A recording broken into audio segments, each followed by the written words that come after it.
resolve is because nobody's being validated. Imagine your partner is drowning in a swimming pool and you start spitting facts. Well, you knew that there was no lifeguard on duty. Fact. You knew you couldn't swim in 8 feet. Fact. Didn't you see the sign on the gate that said no swimming after 5? It's 7 o'clock. Fact. But they drowning. And sometimes in conflict, we are focusing on facts rather than my partner's drowning in anger, my partner's drowning in sadness, my partner's drowning in fear. We have to do something about that. Reason that conflict is...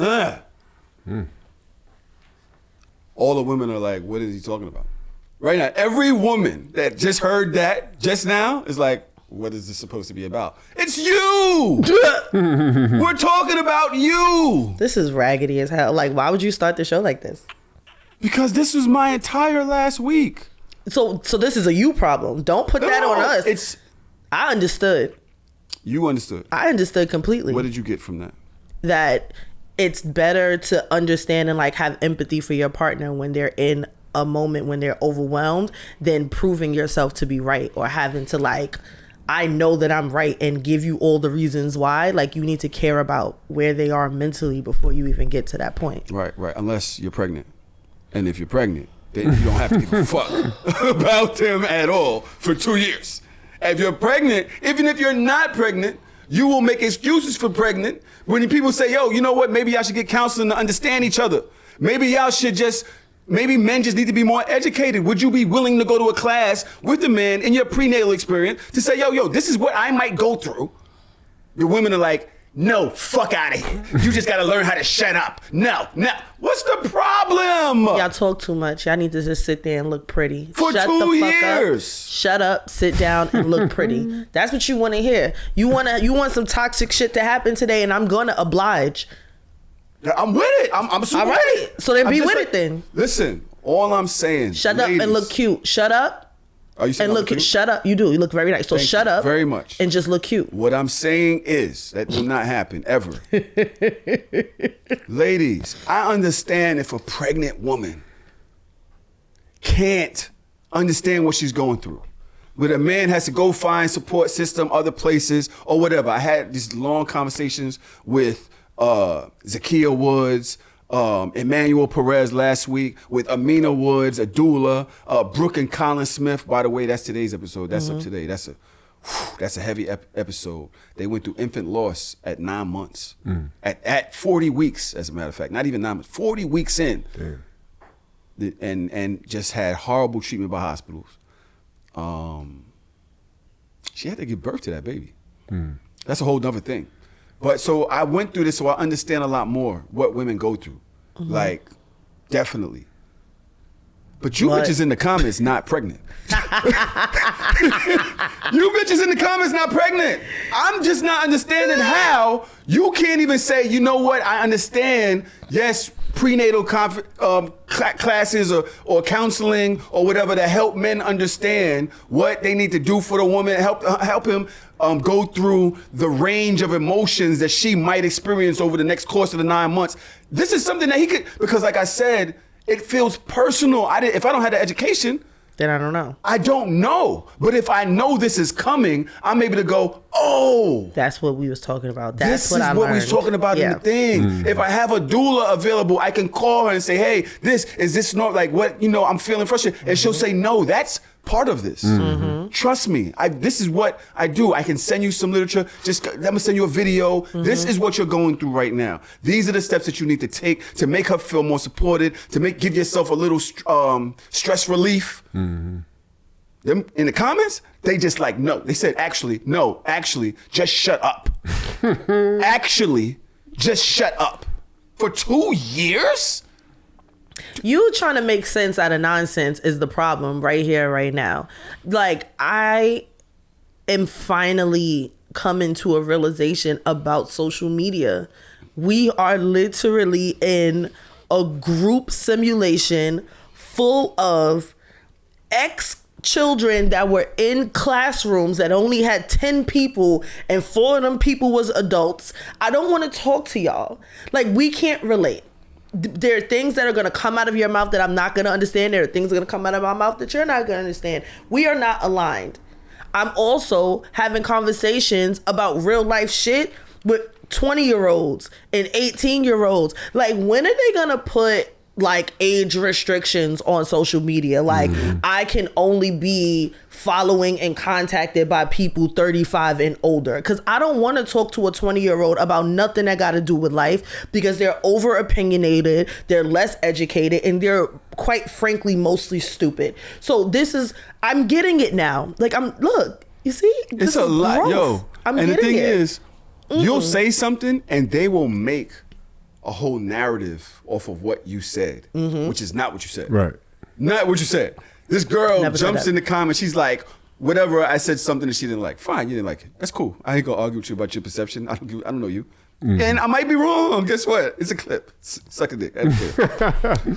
Or she comes in the comments, or or I'm like, so she goes into this whole thing, and I just say, yo, LOL, yo, you mad triggered, or. Right.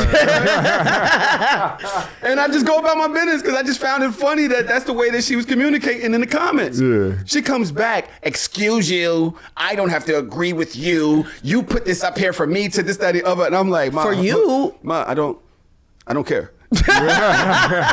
Hold your horses. Like, Right. I literally don't care. I just thought you was funny. Keep going. It's amusing. Please don't tell me how I feel about your comment. I didn't say nothing about that. Right. I just think you're funny. Right. The way you speak. That's it. That's literally it. Oh God. I think there should be a comment restriction. So is there sound things? Somebody said there's no sound in the what's the name? There's a whole process. Yeah, y'all talk about it. Let me go over here. Talk about what? What the fuck did you give us to talk about? So, well, I was just gonna say, I think there should be a comment restriction. There's only a certain amount of comments that you can make, maybe per day or something. Not per day. You Well, giving niggas a quota? or it should, because you know what? It seems like to your point about this being like high school all over again. It's a simulation. It seems like the most ignorant people are the loudest or most active on social media. Right. You know what I mean? Right. So there should be some restrictions on how much they can speak. For example, there be people in the comments that be going ham on everybody, be rude to everybody. Yeah. And they be the ones with like no picture, private page, Right. 0 posts, 3 followers. They but whole pictures is full of memes. Yeah, and they just going ham on everybody's comments and just being rude to everybody because they're basically a ghost. You know what I mean? Like You don't exist. You don't those have friends in people- real life. You don't have friends on the internet, and you just in here just talking shit. Yeah.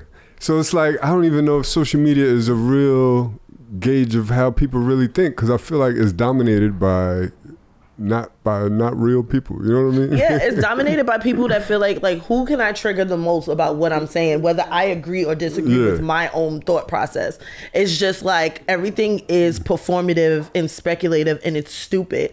And I'm coming to the realization that I don't like Gen Pop. Like, I'm old enough at this point in my life that I should not be surrounded by the general public, the general population. Like, I'm not a Gen Pop ass bitch. You're an Like, elitist? I think I might be an elitist. Like, I don't think that I'm like high level VIP, but I'm like mid tier. Like, you know, if there was like levels to like the VIP section, like I feel like I need to be around the people that got like a table with 4 or 5 people there. Like, not the one person at one table by yourself, because I don't have that type of pull. But I think that I'm okay to not be in the masses. I don't want to be in the masses. I don't want to be in the free seats.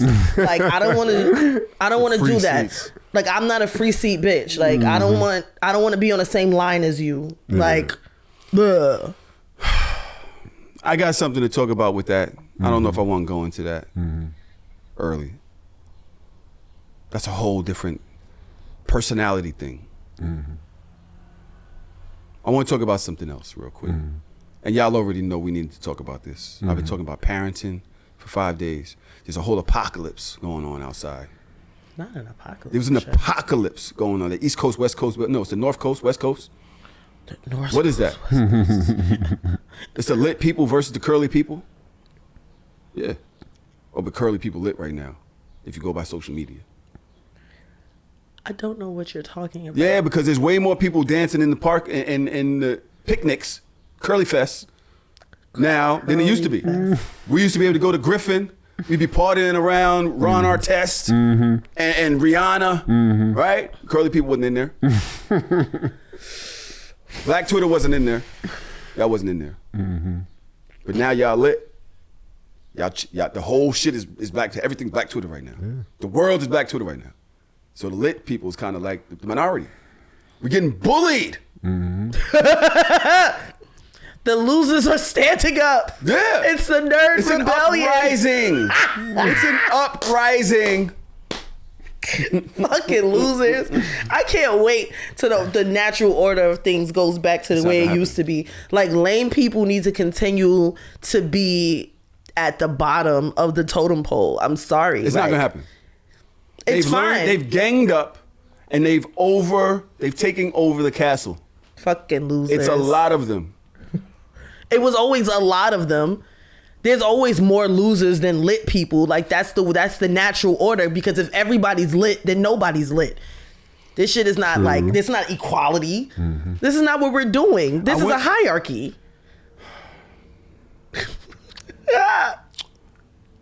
Drake and Kendrick has started the whole thing. Now, we have not spoken about this. No. We need to speak about it. I think we need to speak about it. Everybody's, Tahoe, OVO, Tahoe, OVO. How you feeling? Everybody say, OVO, OVO. I'm here for it. No, I'm so sorry. I'm here for it. The way that I like randomly am doing things and then in my head pop in freaky ass nigga, yeah, 69 God. Yeah. That's my new shit. And vaginas everywhere. Yes. Come on, freaky ass nigga. Yes. Freaky ass nigga here, 69 God. Yes. It's a 6'9". I got a whole video with 1 million views on. Yeah, it's a 6'9". What's wrong with that? What's wrong with it? Oh, freaky ass frog. Yes, ribbit. Freaky frog. Why y'all saying I gotta stay inside? Freaky nigga, you gotta stay in the house. Why? There's hoes out there. I don't like what's going on out here, man. What do y'all think about this Drake Kendrick beef? I mean, to your point, I think there's been like a line drawn in the sand on which side you stand with, and I don't like it either. And where you stand in the culture. Yeah. It's a whole black versus nigga thing. Can't say that word on here. I'm scared to say it out loud. They done made you gotta be careful where you stand and what you can say. Yeah. Where's your ancestry? Where you from? Are you half Jewish? Are you from America? What part? Did you have a bar mitzvah? Yeah. Because you might not be able to say certain shit no more because of Kendrick. Josh, where do you stand in this Drake versus Kendrick beef? Who? You want me to tell you my true feelings? Yeah, go ahead. Go off. Have fun with it. I don't give a fuck about none of these niggas. I don't give a fuck about either side. I'm here for the music that's gonna make me bop, that is gonna make me happy in the inside. I don't care about Drake. I don't care about Kendrick. I don't care what they did. I've come to the conclusion that defending men is always gonna embarrass women. So I'm not on either side. That's crazy. I don't give a shit what they do, but I'm going to bop to Family Matters because it's lit. And I'm going to bop to, I don't even know the name of the song. Freaky ass nigga, you a 69 God. That's my shit. Not like us. And other than that, I don't care. I don't care who's on whose side. I don't want to affiliate myself with anybody that is too diehard on either side. This is not Meet Me at Temecula Part 2. Yo. I started this Draking out. I was throwing mad owls on the timeline. I was putting them on my story just because I'm a Drake fan, right? I withdrew this. I don't want to. Yo, I don't give a fuck. Why do y'all care so much? I don't care about Drake and Kendrick. Why do y'all care so much? Because niggas don't have no lives and they don't have nothing else to care about. Is they still talking about it right now? Drake died. His repast was last Friday. Yeah. The Sabbath. The Jewish Sabbath, you know. R.I.P. That's when he had to stay in the house. Trom, how'd you feel about this whole beef thing? So first of all, do you think that Kendrick won? I don't think so. I think it's a draw. I'm gonna tell you why. Please. Oh, you was prepared for this. You had to be prepared. I wasn't really prepared, but I think it's a draw, and I'm gonna tell you why. Because I came into this thinking that I don't have no horse in this race. I'm not biased. I actually started to get a little biased because I was pissed off with Kendrick fans. Because Kendrick fans was online talking about, oh, you ain't real hip hop if you don't think Kendrick is winning. And I'm like, actually, I know a lot of people that think, a lot of DJs especially, I don't know, I think something about a DJ's ear that fucks with Drake, right? And maybe I'm listening to the songs with a different perspective. So I'm gonna tell you why I think it's a draw. Because I think Kendrick got some annoying shit with him. Sure. Not even that. Not too much. One of the first songs, Euphoria, when he had that crying voice that he goes to every once in a while, I automatically disqualified that song for me. The whole song. He said throw the whole song away. I can't stand that voice, especially in a rap battle. Like, he sounds like he's crying. Yeah, he sounds like he's going through puberty. I think he's making fun of Canadian accent in that. Nah, don't speak on the family, Crody.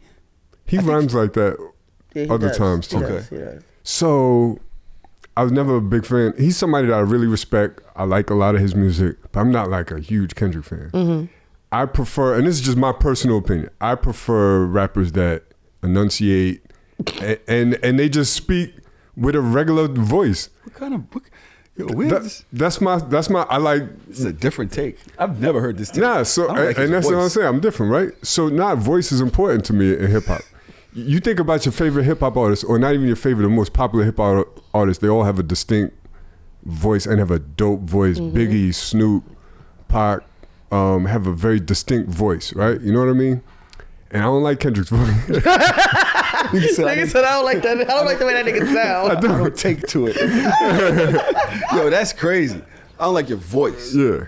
But here's the thing. On some of his songs, on which one, it was like either 616 or Meet the Grams, he was spitting. He had a little bass in his voice. I like that. And he was spitting fire. I give it up to him when he was coming through. So in a battle especially, I don't want to hear all that crying voice shit. I want you to enunciate your words. I like all the double entendres. I like shit that you got to rewind or you got to figure it out. But it got to be both. It got to sound dope in the moment, and then you still got to rewind and figure it out. Some of his shit is just like a little too abstract for me personally. I like, especially in a battle, like I needed to slap immediately. You know what I mean? Like I don't want to have to research your diss. Yeah, like, ooh, this is what that meant. Like, all right, that's cute, but it got to hit first and then have a meaning in addition. That's just me personally, right? I don't agree with you. I think you're lying. I think you're lying. I think your opinion is false. Why you? What the fuck? How do you say that to somebody? Like, with a straight face. We're like, Jay-Z fans. So? Jay-Z's a master at that. Jay-Z is a master at that. You've never heard a song of Jay-Z's that you was like, oh, that's cool, yeah, it's cool. And then later on you was like, nah, this shit fire. Exactly. But at least it was cool first. So Euphoria was never cool to you. Well, it was never cool at first. When you first heard it, you was like, what the fuck is this? Well, it threw me off with the voice. With that crying voice, the puberty. I hated all the beats of all of his songs. The beats too. The Euphoria was god awful. I understand like you're sampling these classic black music moments. This is a rap battle. I don't want to hear that. Like I don't want to hear my diss and make me feel like hit 'em up. It's the wrong vibe. Hit 'em up. What you mean? Wasn't Hit 'em Up on some classic beat? It was probably the #1 diss song of all time, and it was on a classic beat, R&B beat.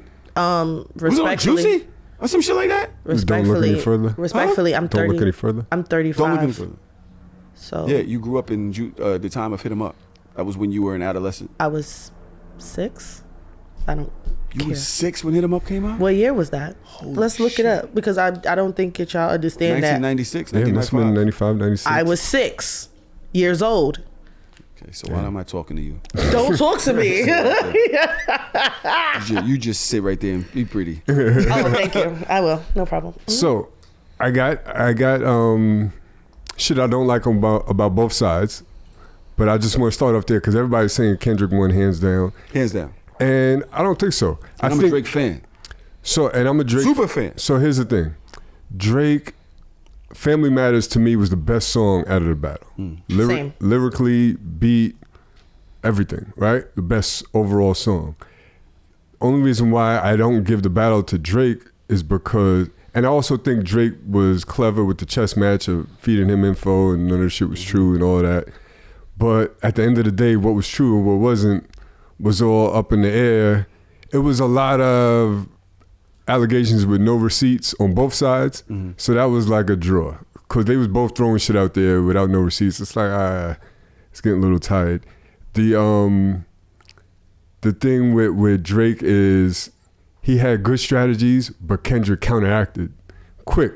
You know what I mean? So it's like Family Matters, as dope as that was, this nigga dropped something 30 minutes after that. He like shit didn't even get a chance to sit in. You know what I mean? Meet the Grams was very disrespectful. So Kendrick, I think, won in most people's eyes because of that. Like he countered those punches quickly, and he got the public swaying against Drake. So if you just look at it musically, I think it's a draw. But I could see how people say that Kendrick won because the public is clearly sided with Kendrick. You know what I mean? It's more than public, Tron. My opinion, I would say it's a draw. I'm gonna keep it short and sweet. I am a Drake fan. It's Tahoe over yo for life. Who? Drake came out swinging. Drake came out taunting. It's as if I'm on the block.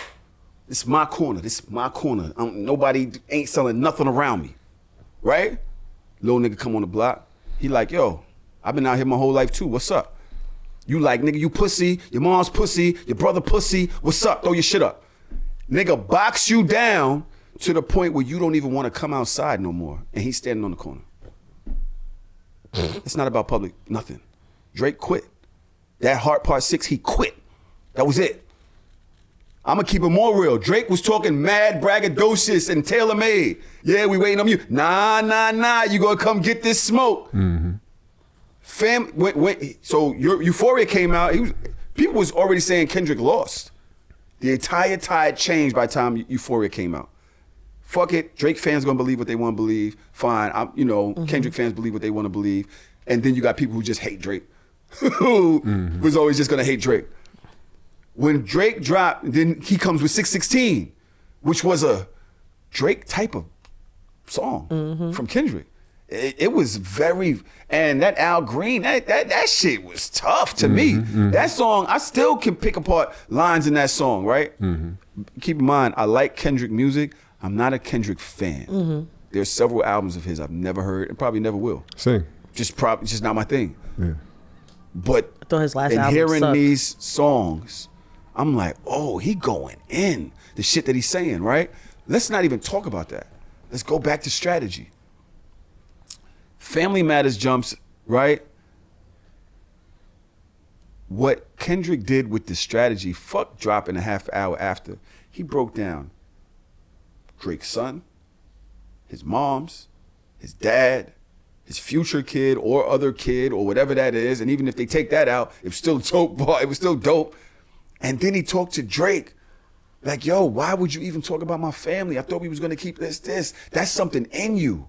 That's a part of you that's just like real whack, bro. You gotta get your shit together, my nigga. That shit didn't even call for. You did it before, you ain't learned that then, and now you're gonna try to do it again. That's a character flaw. That's what he said in the fucking shit, son. The nigga broke down the way he moves with women, the way he moves with his baby moms. Like, yo, the way you are is just corny, my nigga. And I think that's how Drake feels about himself. A lot of times when you build defenses about shit, it's just because some shit that you kind of feel is true on the inside. So you kind of do a lot of shit to make it seem like it's not. Fuck that. I'm not even gonna, you ain't gotta stay there that long. it was what it was. He stomped out Family Matters. Drake had nothing else after that. Also, way cocky. Why wouldn't you have nothing else after that? That's not the person I believe in. I thought that you was ready. You was not ready. Not ready. You was not ready. Art of War, he underestimated his opponent. Horribly. Underestimated. Not like us. That shit is crazy. Crazy. To this day, that's crazy. Niggas is gonna be bopping to that shit all summer. But then his energy on the Heart Part 6 spelled loser. It did, bro. It just wasn't. If you go listen to Taylor Made and then you listen to the Heart Part 6, that's sad, bro. You was just standing on the corner like, yo, this is my shit. I took that. And nigga, you go the other way. You go to Bedford now. You tired. You can't go down Nostrand no more. You go around the block now to get to Fulton. Like, yo. I took his energy as overconfidence. Like, he thought he won. He thought he checkmated him. Like, yo, I fed you all this info. None of this shit was true. I'm not a pedophile. You fell for the bait. I swear I'm not a pedophile. Why would I be a pedophile? That's not winner energy. He was like calm, like, yeah, you fell for the bait. That's the way. And he was like, I got nothing else to say after this. It's over after. That's the energy I felt. I felt like it was overconfidence. I felt like he lost that round, clearly. But I know you got 5-6 more songs. I'm not responding. Son, this is loser energy. Mm-hmm. You called this nigga out the crib. You called this nigga out the crib. And by the way, you and J. Cole probably not even cool no more. Why you keep talking shit about J. Cole? The nigga quit. Like, this was your fight from the longest. Like, okay, J. Cole quit, by the way. I was talking to Toro about Toro, was that whack that he did that? I don't know if your mic is plugged in, is it? No, it's not. Wow. No, I thought it was. I understood where he's coming from because I guess you realize it's gonna get too serious. But it's like, bro, if you talk so much shit about how you the best and all that, he tell you Muhammad Ali, and he can knock anybody out. Muhammad Ali used to talk cash shit, so you gotta back that up. And he quit. So it's like everybody up because everybody know you got the potential, and then you killed it. Cause like, damn, everybody wanted to see you. Like that could be on us wanting to see people just rip each other apart. That's a different thing. But in the sport of hip hop, it's like niggas wanting to see that. Do you think there's any way J. Cole comes back from this? Me and Toro also spoke about this. I want to know what you think. I actually think the more this battle got drawn out, the better J. Cole looks. Why? Because the shit got real messy. They talking about He's still pussy. They talking about wives, babies, get messy? mothers, fathers, and all of this. And J. Cole got that's not what he on. Yeah, he jumped in and then he hopped out. I feel it, but here's the thing. The battles that we grew up on, Jadakiss versus Beans, these are street niggas. They going at it. They don't give a fuck. J. Cole not like that, and he don't want to be like that, and he not representing that. That's why he was like, yo, this don't feel good to my soul. Like, I think he's capable, but he don't want to do that. To Toro's point, meow. To Toro's point, he shouldn't be. You can't be out here boasting that you the greatest if you ain't willing to step into the ring. That's the only thing. I don't care if you ain't never say nothing. That's not. But I don't think he's gonna lose no cachet. Like he's still J. Cole. He can never talk shit again. The only thing that he could possibly ever say is, yo, I spoke to Kendrick. He told me how personal it was.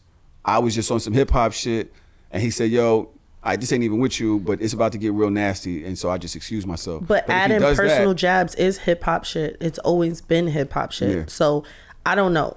But one thing I can say about J. Cole is he has a very strong fan base that is very loyal to him. So I don't think that his fan base is going to be unwavering. I think it's going to be more of the court of public opinion that's going to say things against him. But his fans are still going to show up at his shows.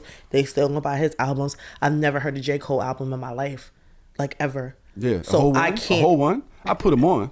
Next thing I know, it was morning. Put it on. He was like, I just that's just not my wave. Like I can't get jiggy hey, yo, with it. Tish, Cole had no place in his beef. He ain't that type of nigga. Tish, he jumped in. You don't come outside. Your man is like, yo, I got smoke over here. Ride. You like, nigga, I'm riding. What's up? You get over there. You like, yo, you know what? I think I left the iron on. I don't really want no beef with them niggas. You staying? All right, cool. I'm gonna go. I gotta turn my iron off. And you just leave a nigga there? Like, why you do that? Why you jump your? You can't do that. You pussy for that. You pussy. He ain't for that. need no help. You super pussy for that. My man's ain't need no help. He told me I got this, and if you come in it, then maybe niggas gonna look at us like we jumped the nigga. Like I want to shoot my fair one, so I don't need you it's here. It's a Royal Rumble. Everybody. It wasn't a Royal Rumble. It was like 30 niggas versus Drake, and it was way more than 30 niggas. And then at the end, it was just Drake and Kendrick. Culture versus Drake. It was never Drake versus Kendrick. That's one thing I noticed. That's why Drake ain't never have no wins here. This was Drake versus black people. This was Drake versus black people who calling him a culture vulture, half Canadian, or Canadian, half Jewish. Oh, you rap like too many people. We don't know who you are. It's just too much. Oh wait, I sound like Maul. Hold on. Sorry, Maul, but I ain't like that angle. None of those angles. What you think? You don't think he's a culture vulture? Nah. I think he is.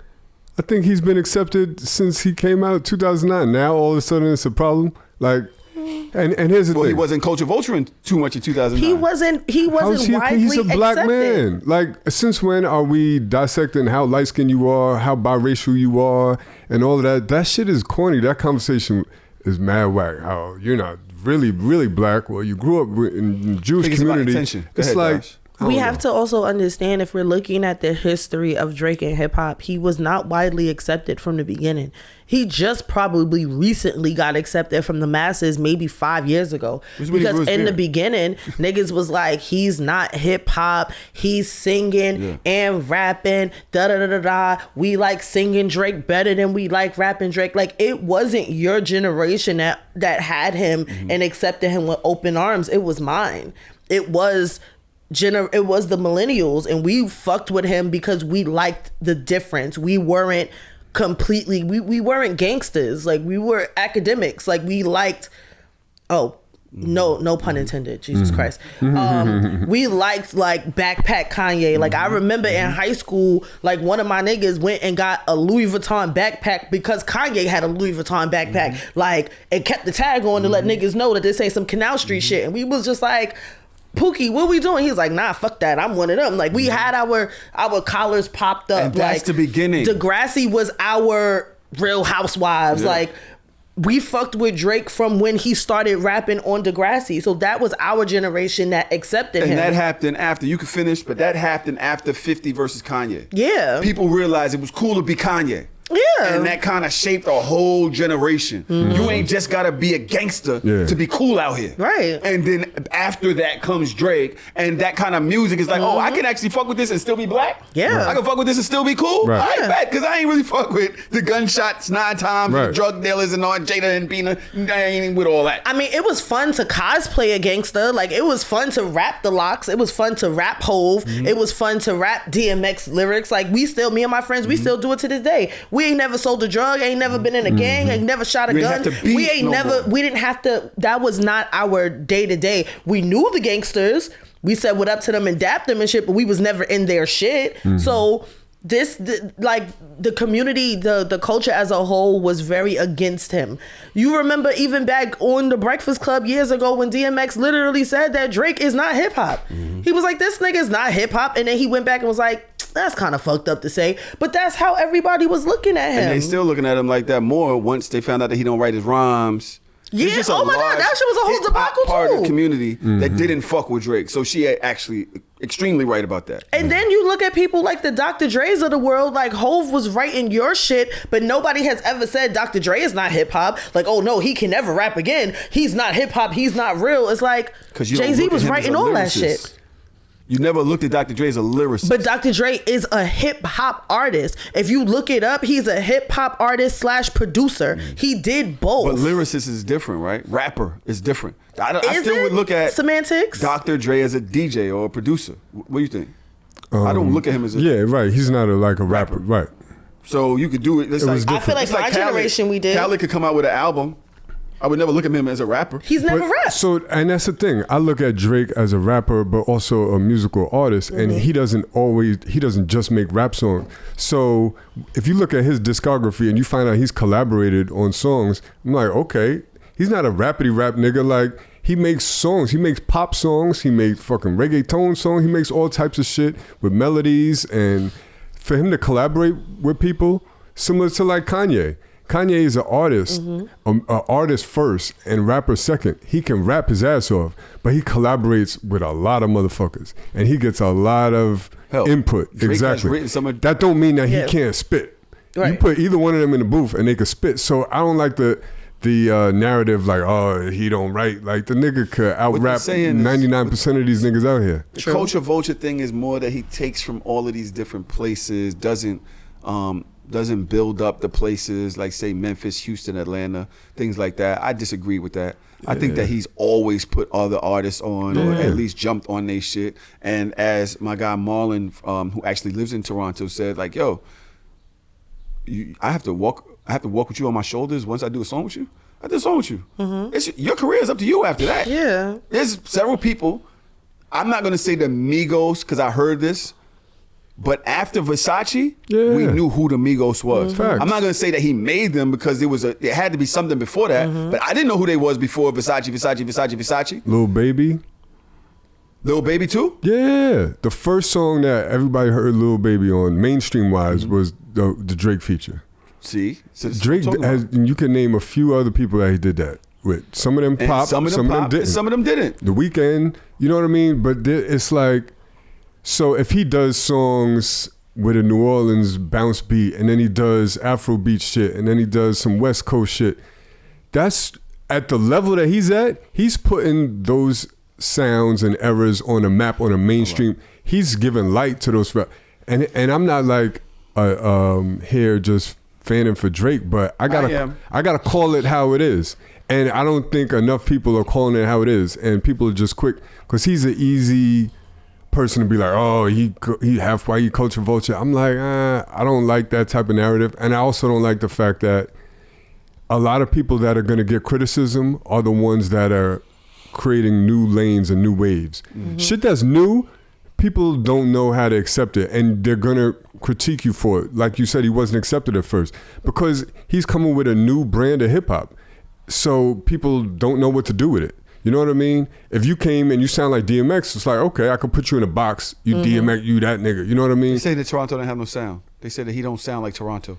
What does Toronto sound like? It's like exactly. He sound like it's an like artist. Canadian, it's French, and it's mad Caribbeans and mad Africans. So like, Jamaican. what is that like? What does that sound like? It's a melting pot of a sound. I think that the one thing that sets him apart in his artistry that translates to many of my generation is the fact that we're not the generation to be put in a box either. We listen to everything. I remember listening to Afro beats before I knew Afro beats was a thing. Like, I didn't know that there was a subgenre called Afro beats. I just knew that there were some Nigerian artists like Tiwa Savage. One of her albums, like literally, like I used to play that shit every single day. Like, I already knew of the Wiz Kids and the P Squares and all of these other, the Davidos, all of these other artists that I loved, and I didn't know that it was a subsection. So I'm listening to Tiwa Savage album, and then listening to a Drake album, and then listening to a Kanye album, then listening to a SZA album. Like, that's just, I listen to everything, and me and my friends were aligned in that. Like, we just like different types of music. Do y'all think that anybody that liked Drake before is not gonna like Drake now? No. I think that with Drake now, well, not now, I think that as a culture, we have allowed Drake to get away with a lot of inappropriate, scandalous actions and behaviors, and the wokey wokes and the people that are trying to be wokey, The haters, they're not. I think that they can't surpassed. wait to bring somebody down. This is where I stand. Like, there's something wrong with him? Let's get him! Yeah. Like, yo, bro. Again, I think that when it comes to music right now, I don't know who is an artist that is of good moral standing. So I'm not picking. I just have decided that I am not a fan of anybody. I will listen to anything, but I am not a fan of anybody. I'm not defending anybody. Yes, I'm still gonna listen to Drake. So then so then everything that you're talking about is disqualified. How? Well, you still listen to R. Kelly. I don't fucking listen to R. Kelly. Why don't you? I want to. Why don't you? Real bad. Why don't you still listen to R. Kelly? I'm sorry. Like Why I don't can't. you still listen to R. Kelly? I can't. I have already made up in my mind so you that don't I wasn't listen to gonna do R. it. Kelly because he is a pedophile. I can't listen to R. Kelly because he is a pedophile. You know Now, how every bad I want to single- play Chocolate Factory? Yes, I want to play TP2 and the R album. But we don't listen to it because we know he's a pedophile. But it's we a know fact in the people court. that he's talking about. He's in prison. We know the people that he's talking about are little girls. Come on, son. Don't Each do and this. every one of y'all out there that are saying Drake is a pedophile. I don't think Drake is a pedophile. It couldn't be inappropriate. I'll get it. I'm questioning certain shit. Like, yo, why would you do that? Why would you do that? To me, it's just like, I don't even want to make no excuses for it. Me either. Because once you start making excuses for that behavior, then you're part of the problem. Yep. So let me not even do that. That's why I'm not a fan of if nobody. we know it's just inappropriate, we're not labeling him pedophile, then y'all dick riding now. It's a lot. We can say, yo, that's inappropriate. But y'all making this whole thing, calling him a pedophile, if you're still gonna listen to his music, which one is it? And here's my thing. We can't shut down R. Kelly for one, and then say no, but we'll still listen to Drake. Here's my issue too with Kendrick. I don't like niggas that stand on a soapbox and have and they feel like their morality is better than anybody else. A lot of people do that. If you felt like, or you have information that this nigga is a pedophile and you've known this for a time, 911, nigga. Like, why are we not alerting the authorities? You're just gonna tell us for the first time that he's a pet, like use the word pedophile to win a rap beef? That's crazy to me. So you're no better than him, which is the reason why I said at this point, defending niggas is the most embarrassing thing you could do. So now he's saying you a woman beater. So Drake, you know that he be beating on women. You're okay with this. You wasn't okay when Trey Songz was doing it, but you're okay because Kendrick Lamar be beating on women. Hold on. Now, we're asking them to be this. What? I don't even know. What am I asking How them to do do? I, as Drake or as Kendrick, just come out of nowhere? We haven't heard from Kendrick in 5 years. You just see him tweet like, yo, your man Drake be fucking with like you want Drake to in the middle of his concert be like, and yo Kendrick, you out there somewhere? I know you beat your wife. Like, that's just not real. I get what you're saying. We shouldn't expect him to had said something earlier. But if he brings it up in the middle of a battle, to me, it's not valid. You're supposed to be the protector of women and black and the culture. You protect the culture, and you know that there is somebody that is defiling young girls, and you're the protector of the culture. You're the savior of the culture. Get the fuck out of here. We don't know how long he quote unquote knew. What if he just found out? If he knew enough to put it in a song and didn't dial 911, I'm looking at you funny in the light. You in a battle, you got to do your research right there on the spot. 911. It's called soft snitching. Soft snitching? That was hard. Put it out there. He They calls. soft snitching. I've never heard somebody call somebody a pedophile in a song. Never. They might have alluded to. But to straight say you're a pedophile, you one of them Harvey Weinstein ass niggas, and you need to be under the jail like the rest of them, huh? Yeah, I don't like those types of. Weinstein was crazy. I don't like those types of allegations with zero receipts on either side. They was just throwing shit out there, and then it's like Drake was baiting him and feeding him false info. So at the end of the day, we don't know what's true. So back to your point about like, do we stop listening to Drake? To me, there was nothing convincingly out there where it's like, yeah, Drake is definitely a pedophile, right? It's a lot of information out there. Spoke out about it. Again, I can't, because it's still weird behavior. Why you got so many young girls that it's some weird moment with you? Like, you know what pissed me off? So I will say this though, because part of the battle, Kendrick was going after his character. I'm like, the character that you're talking about is pretty much a standard of a lot of hip hop artists. Since when was all these hip hop artists of high morale? Like, he's not a great dad. Ooh, like, ooh, that's a shocking jab. Meanwhile, you're on a song with Future, of all people. Of all people. So he's on which side? I'm just unclear. Which side is Future on in the culture versus Drake? Name? The dark Kodak Black. Kodak Black. So and you threaten to take all your shit off Spotify if they of R. Kelly.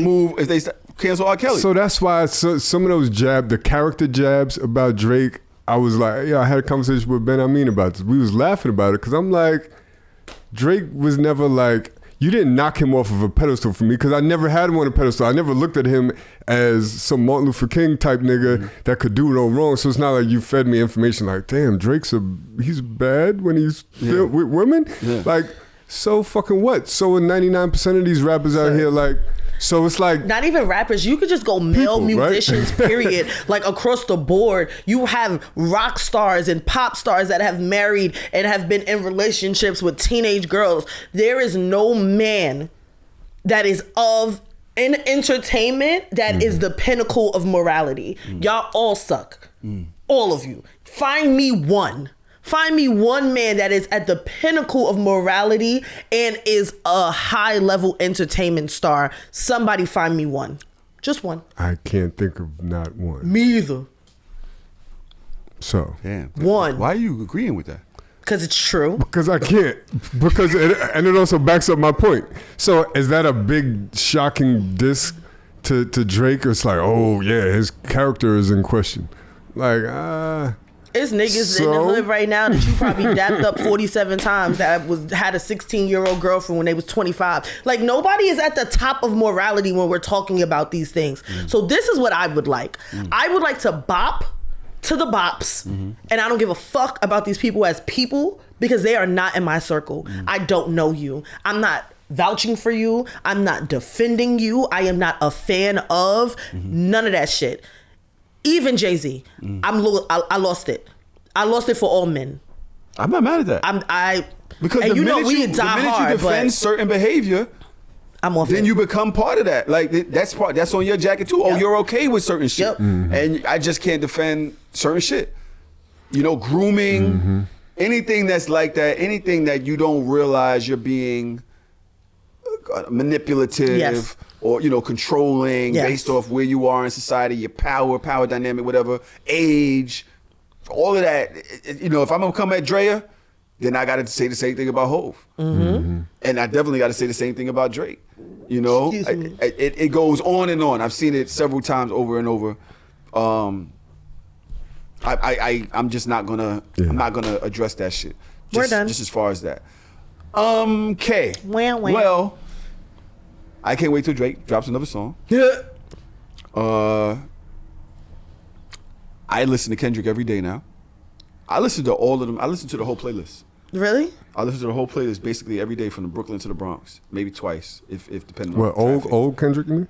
The entire from Like That to Push Ups. The only one who's not on there is J.Cole. Like That, Push Ups, Tailor Made, Euphoria, 616, Family Matters, Meet the Grams, and I turned off Not Like Us because I never liked. It's like you just lost one. It's one of those that's like, all right, dope song. I can't listen to this for so many Freaky times. ass nigga, you a 69 god. Freaky ass nigga, you a 69 god. All right. What about Rick Ross's song?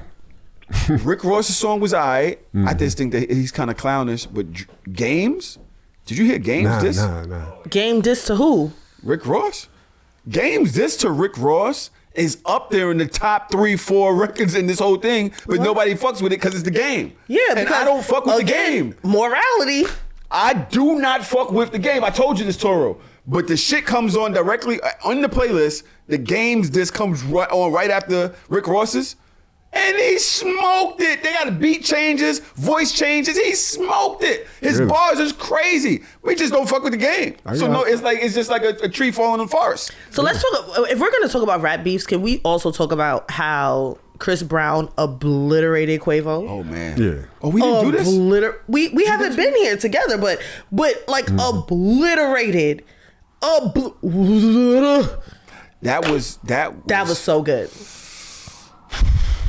I personally don't know if Quavo comes back from that. He can't. He cannot. Does Quavo have a rap career?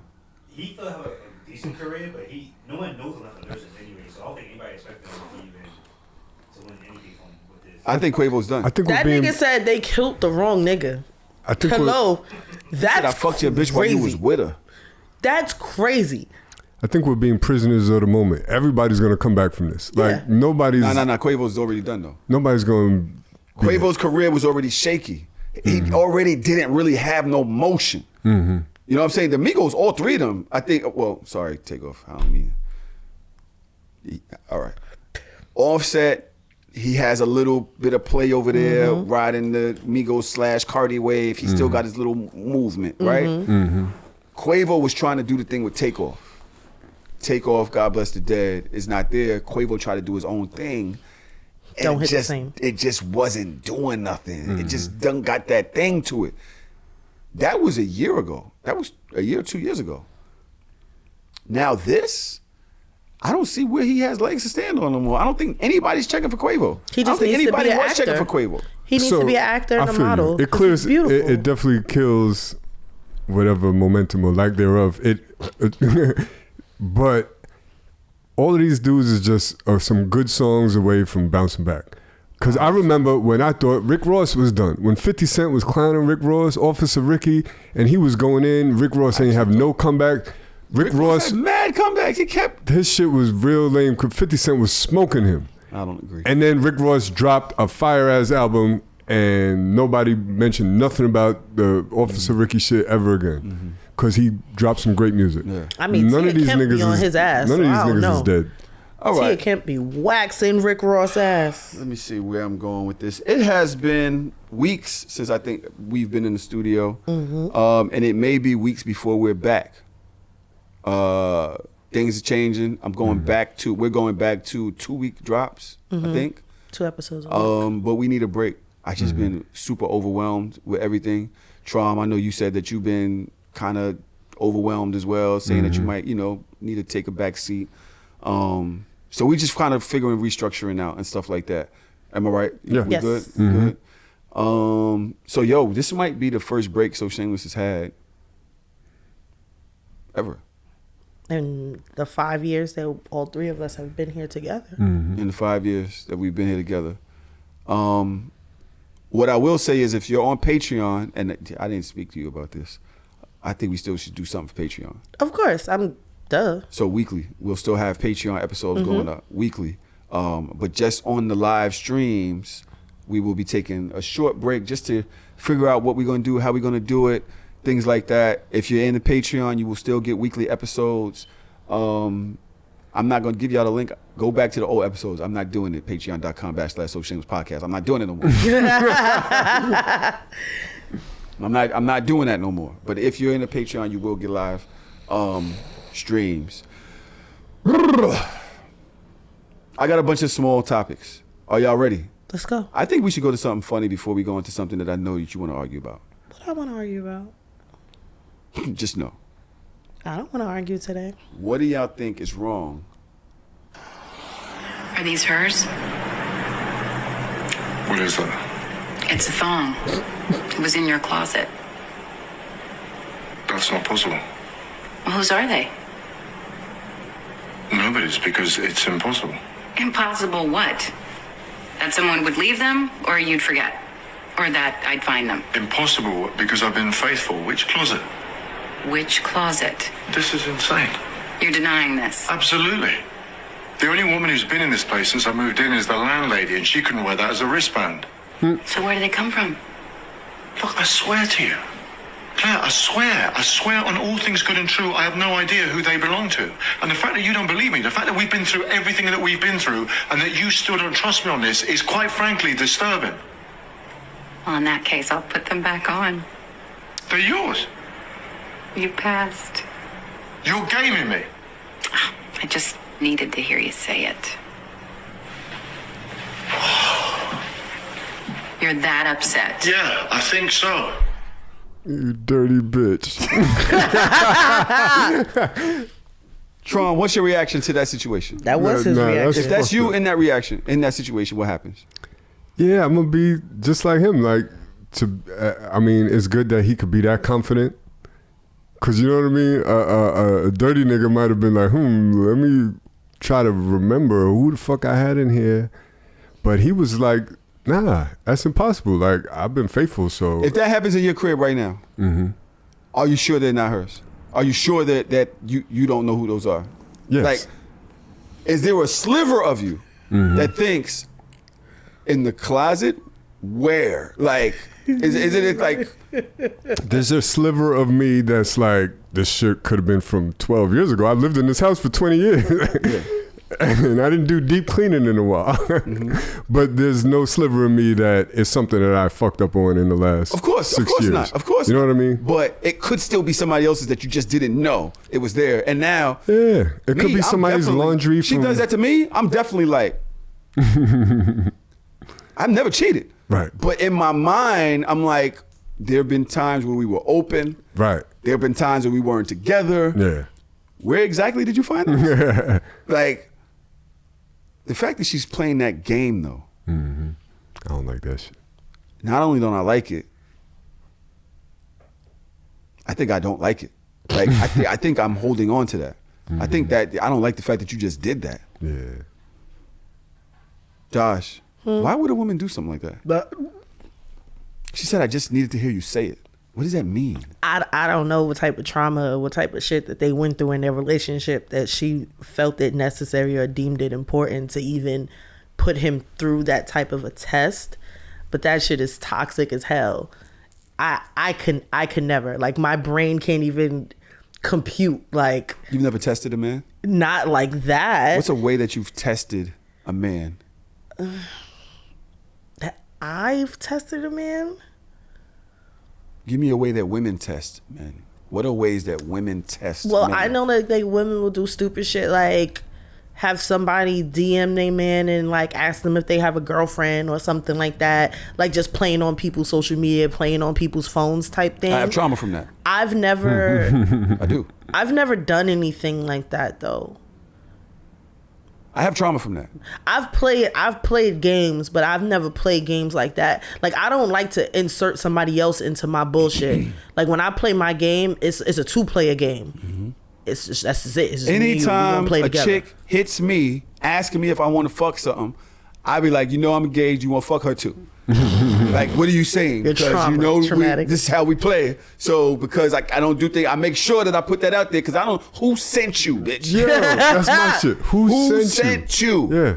I remember my BM back when we were dating. We were kids. I was a little older than her, but I was a little Drake back then. Shit. But I remember meeting a girl downtown Brooklyn.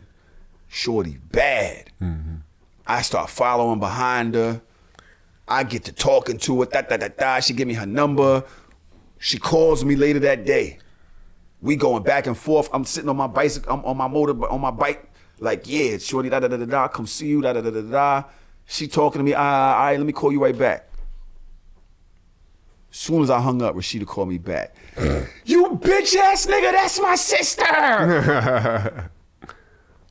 Kendall. Mm-hmm. You remember that story? I remember that. Yep. I'm like, this bitch set me the fuck up. I have trauma from that. Never again, if I'm in a relationship, do I trust a woman trying to holler at me? Mm-hmm. Never. Like, what is the reason for you to well, by the way, we wasn't together. Mm-hmm. But still, that was like my shorty for mad long. So me trying to talk to her sister. You didn't know was her sister. It's like, I never met this girl before.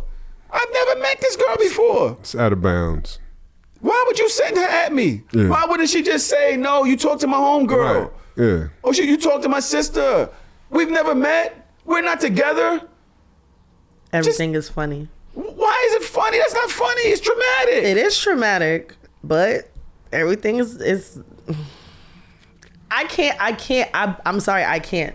I don't like to interject other people in my shit. I just don't like that. What if when I'm being toxic, I'm being toxic singularly. What if in that clip scenario he failed the test, but he wasn't cheating? He just didn't respond the way she wanted him to. You know what I mean? What's a way to fail that test? What if he was like, let me see those panties? Like, what size are they? Yeah, let me smell them. Barbara? Hold up, let me take a picture and send it out to a few people and see if maybe they might have left it here. You know what I mean? What's a way to fail that test though, Dodge? If you was to play that game that would now make you feel a way. What if I be like, yo, I don't know who those are? And yeah, it could be anybody. It could be it could be anybody or any type of like, well, what day did you find them? Did you find them today? Did you find them last week? Huh? Like, you give me any moment of a, No. Like one of those? Yeah. We got to fight.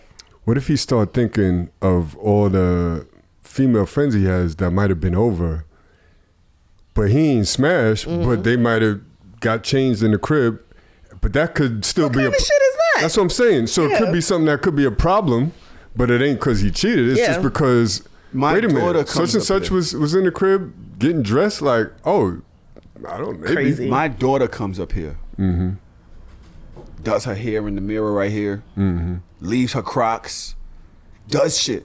My daughter feels like this is my dad's. Like, I'm going to do what I want. Yeah. I do what I want. She comes in, whose head wrap is this? Keep in mind, we in an open relationship. I'm like, I don't know. But then I'm thinking about it, I'm like, head wrap, Crocs. Who would leave Crocs? Yeah. Who would leave a head wrap here? I'm like, that's Danae's. I think that's Danae's. She's looking at me like, Of course. It's so easy. Like, it's my sister's. It's my daughter's. That's that so is easy not- to do. I had to literally Prove call it. her on the phone right there, like, hey, anything in here yours? Is anything in here look familiar? She's like, yeah, those are my Crocs right there. Sorry, can you bring them back down? I forgot. And she said, she's now thinking that I set it up. Yeah. I had 2 situations like that with Andrew. And it's so funny because it wasn't like, I'm not a dickhead. So I wasn't mad, but I'm still going to ask the question, like, who fuck shit is it? No, I'm like, it was 3. Actually, it was 3 situations. One was very minuscule. Like, we laying in bed and he got like blue glitter on his chest. And I'm just like, I mean, that's his body though. I'm like, nigga, where the fuck was you at? I'm like, yo, you was at a strip club or something? Like, why you got glitter on you? He's like, I don't fucking know. And I'm like, you fucking with bitches that wear glitter? Like, what are we doing here? So we have like a whole thing. It's not an argument, but he's just like, yo, you're stupid. I don't know. But how would he get glitter if he wasn't a chick? So what had happened was, it was Parker. Something sense. broke. And in the freaking dust pail was also blue glitter. It's like swept up glitter type shit. So that was one By the situation. way, I just want to say that I don't believe there's a chance in hell that man would cheat or wouldn't be honest. I think he would at least be honest about what he's doing. You think why you make that face? I'm trying to advocate for my man. Fuck him. So then another Did situation. you see the role reversal just now? Did you see? And now look, he's not even going to say, yo, Tyler stood up for me. He's going to be like, this bitch ass nigga. So there was another situation where Davey spent the night That's at my good. house for a weekend. One of my Mm-hmm. close friends. It was her and her boyfriend. They spent the night for a weekend. I don't remember why they were there, but my friends come and go whenever. And she left a tube top and leggings at my house. And somehow that all got put together with the laundry. So then I go in my drawer one day and there's like a random shirt that I know I don't own that's just folded up with my stuff. And I'm like, who the fuck shirt is this? Yeah, I don't like that. I don't like that. I'm like, who fucking shirt is this? Whose And is he was this? like, it's yours. And I'm like, That's- have you that's ever not seen me. me in this? This is That's not not this is mine. not my fucking shirt. So I'm sitting there like, whose laundry would be in my laundry? Like, what the fuck? So before I flip off on him, so now I'm in a group chat and I'm like, y'all bitches leaving clothes in my house. Besides, I'm about to kill this nigga. And then Davey like, oh no, it's mine. Put it to the side. And I left my favorite leggings there too. It got a little pocket on the side. I'm like, bitch, get your shit together. And then the third situation, my daughter left a ring in my house. Just like a random ring. But I had 2 of my homegirls at the house the day before I saw this ring for the first time. So I'm like, yo, which one of y'all left this ring? I'm like, yo, this gotta be yours. And my friend is like, yo, you know what's so crazy? I have that exact ring, but that's not my ring. I have my ring at home. And I'm like, it has to be yours. Oh, nah. It has to be your ring. How Who much else's of you ring? thought that there might have been like it's almost like when I lose my keys or Yeah. like something goes missing in my house. How long is it missing before you think one of your people stole the shit? This is the feeling. Like right now, Yeah. when she said like, no, that's not my ring. How much of you said, was there a bitch in here? I argued with her and bought her the ring. I'm like, this is yours. And she's like, it's not mine. Only to find out later that It was Aaliyah's.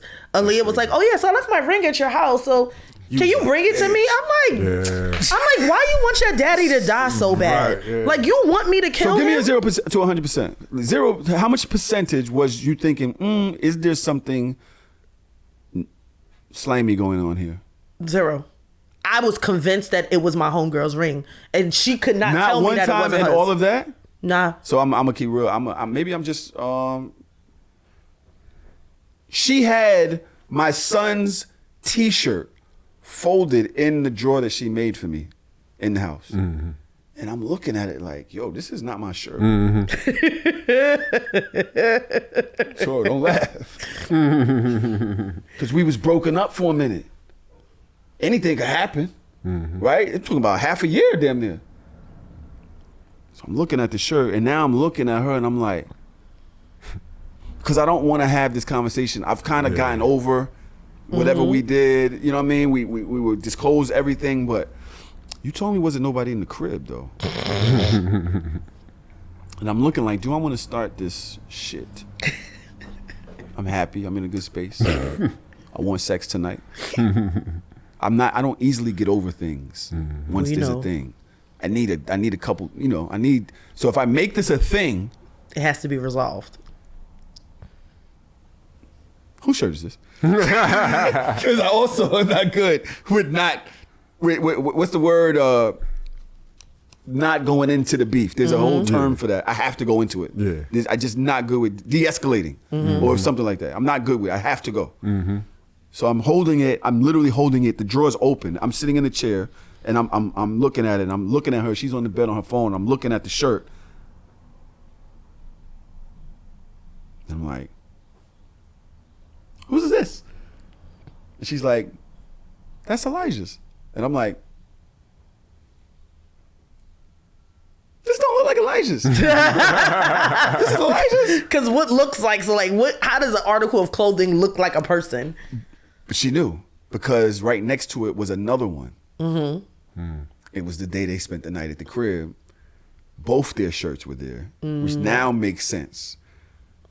Okay, it's Elijah and Amari's. Okay. Okay. But yeah, I will go to 26%. That's did high. Something happened. What is this? Yo, the minute something's missing in here, I think one of y'all stole it, especially you. I'm not a thief. You're a borrower. You're big on cis energy. Yeah. You're big on let me I'm wearing my sister ring bracelet right now. You're big on let me get that she didn't want me to have it, so I told her let me wear it, and I purposefully didn't give it back to her when she left the house. Did Dodge take it on some? He ain't gonna miss this. But I take shit in front of your face though. Okay, I'm very like, I will like be walking out the door with it in my hand. Me being able like, to discern between the two is you taking it in front of me and taking it. It's the same thing. You took it. I'm gonna tell you to your face. So that 26%, a lot of it is based off of history. Yeah, because it's like y'all was broken up for a minute. But that could not even be our history. I might not just trust. It could be somebody else's. Yeah. So I was gonna say, is it just because if something's missing, you think, oh, Dash, because she got a history of being cis and taking your stuff, right? Yeah. So without no history, what's your percentage of distrust in general towards a partner?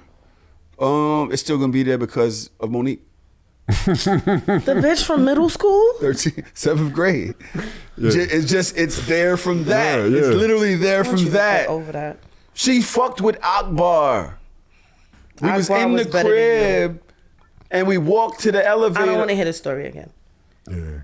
But you know what? I do agree with that because it depends on the situation, because I remember I was fucking with a nigga and I found like a strand of hair in his house, and I was not annoyed that it was a nut, because I knew it wasn't mine, because I would never have that color. I was mad because I can tell from when I picked it up that it was like packed synthetic hair. So then I was really annoyed because I'm like, you fuck with a bitch who weave look like this? This is sad. Mm-hmm. Like, this is what we're doing? Like, baby, like, that's not okay. Speaking of not okay, it's time for me to trigger Dash. That's crazy. I did not do that to you, Andrew. I did do that to you. I did find a strand of hair and say, like, whose fucking hair is this? And he was like, bitch, it's probably yours. Toro, are you ready to hear Dodge try to defend some shit that the world hates? Yes, I am ready. What do you think I'm finna defend? Trom, are you ready for this? I'm ready. I am super ready for this. And Why would I've I- seen this happening. Look, she's so confused. We have not spoken about this. What do you think I'm finna defend? So I'm on the internet as I usually am. I think I know where we're going. Oh, yeah. I'm confused. And I see a windfall of comments. 5,000, 10,000 on this site, on that site. It's everywhere. Site here, site everywhere. And in that time, I see Dodge going ham trying to defend this Who I was defending? situation. Gotta be the teacher. I did not. Last I knew Friday, it. 10 minutes before dismissal time, I decided to live stream my students helping me take my hair out. There was quite the discourse in the chat, which had people saying this was inappropriate and other people saying this was completely fine. There was nothing wrong with what I was doing and people were just making it weird. So of course I had to bring this issue to the big stage. I would like to represent myself in this case, Your Honor, if I may. Number one, for a little context, I had a hair appointment immediately after school and I needed my hair taken out beforehand. I would have taken it out the night before, but that Friday we had a camera crew coming in to shoot a promotional Trom, this what you thought it video was? and I was one of the ones being interviewed. So I had to look presentable, so I didn't take my hair out. I didn't have the time to do it all myself because it would have taken me forever. So naturally I asked about 4 or 5 of my over 100 best friends to assist me in taking my Best hair friends out is and they all crazy. agreed. I don't even like Number these 2, niggas like this that. was at the end of class. This week we were doing STEM fair presentations.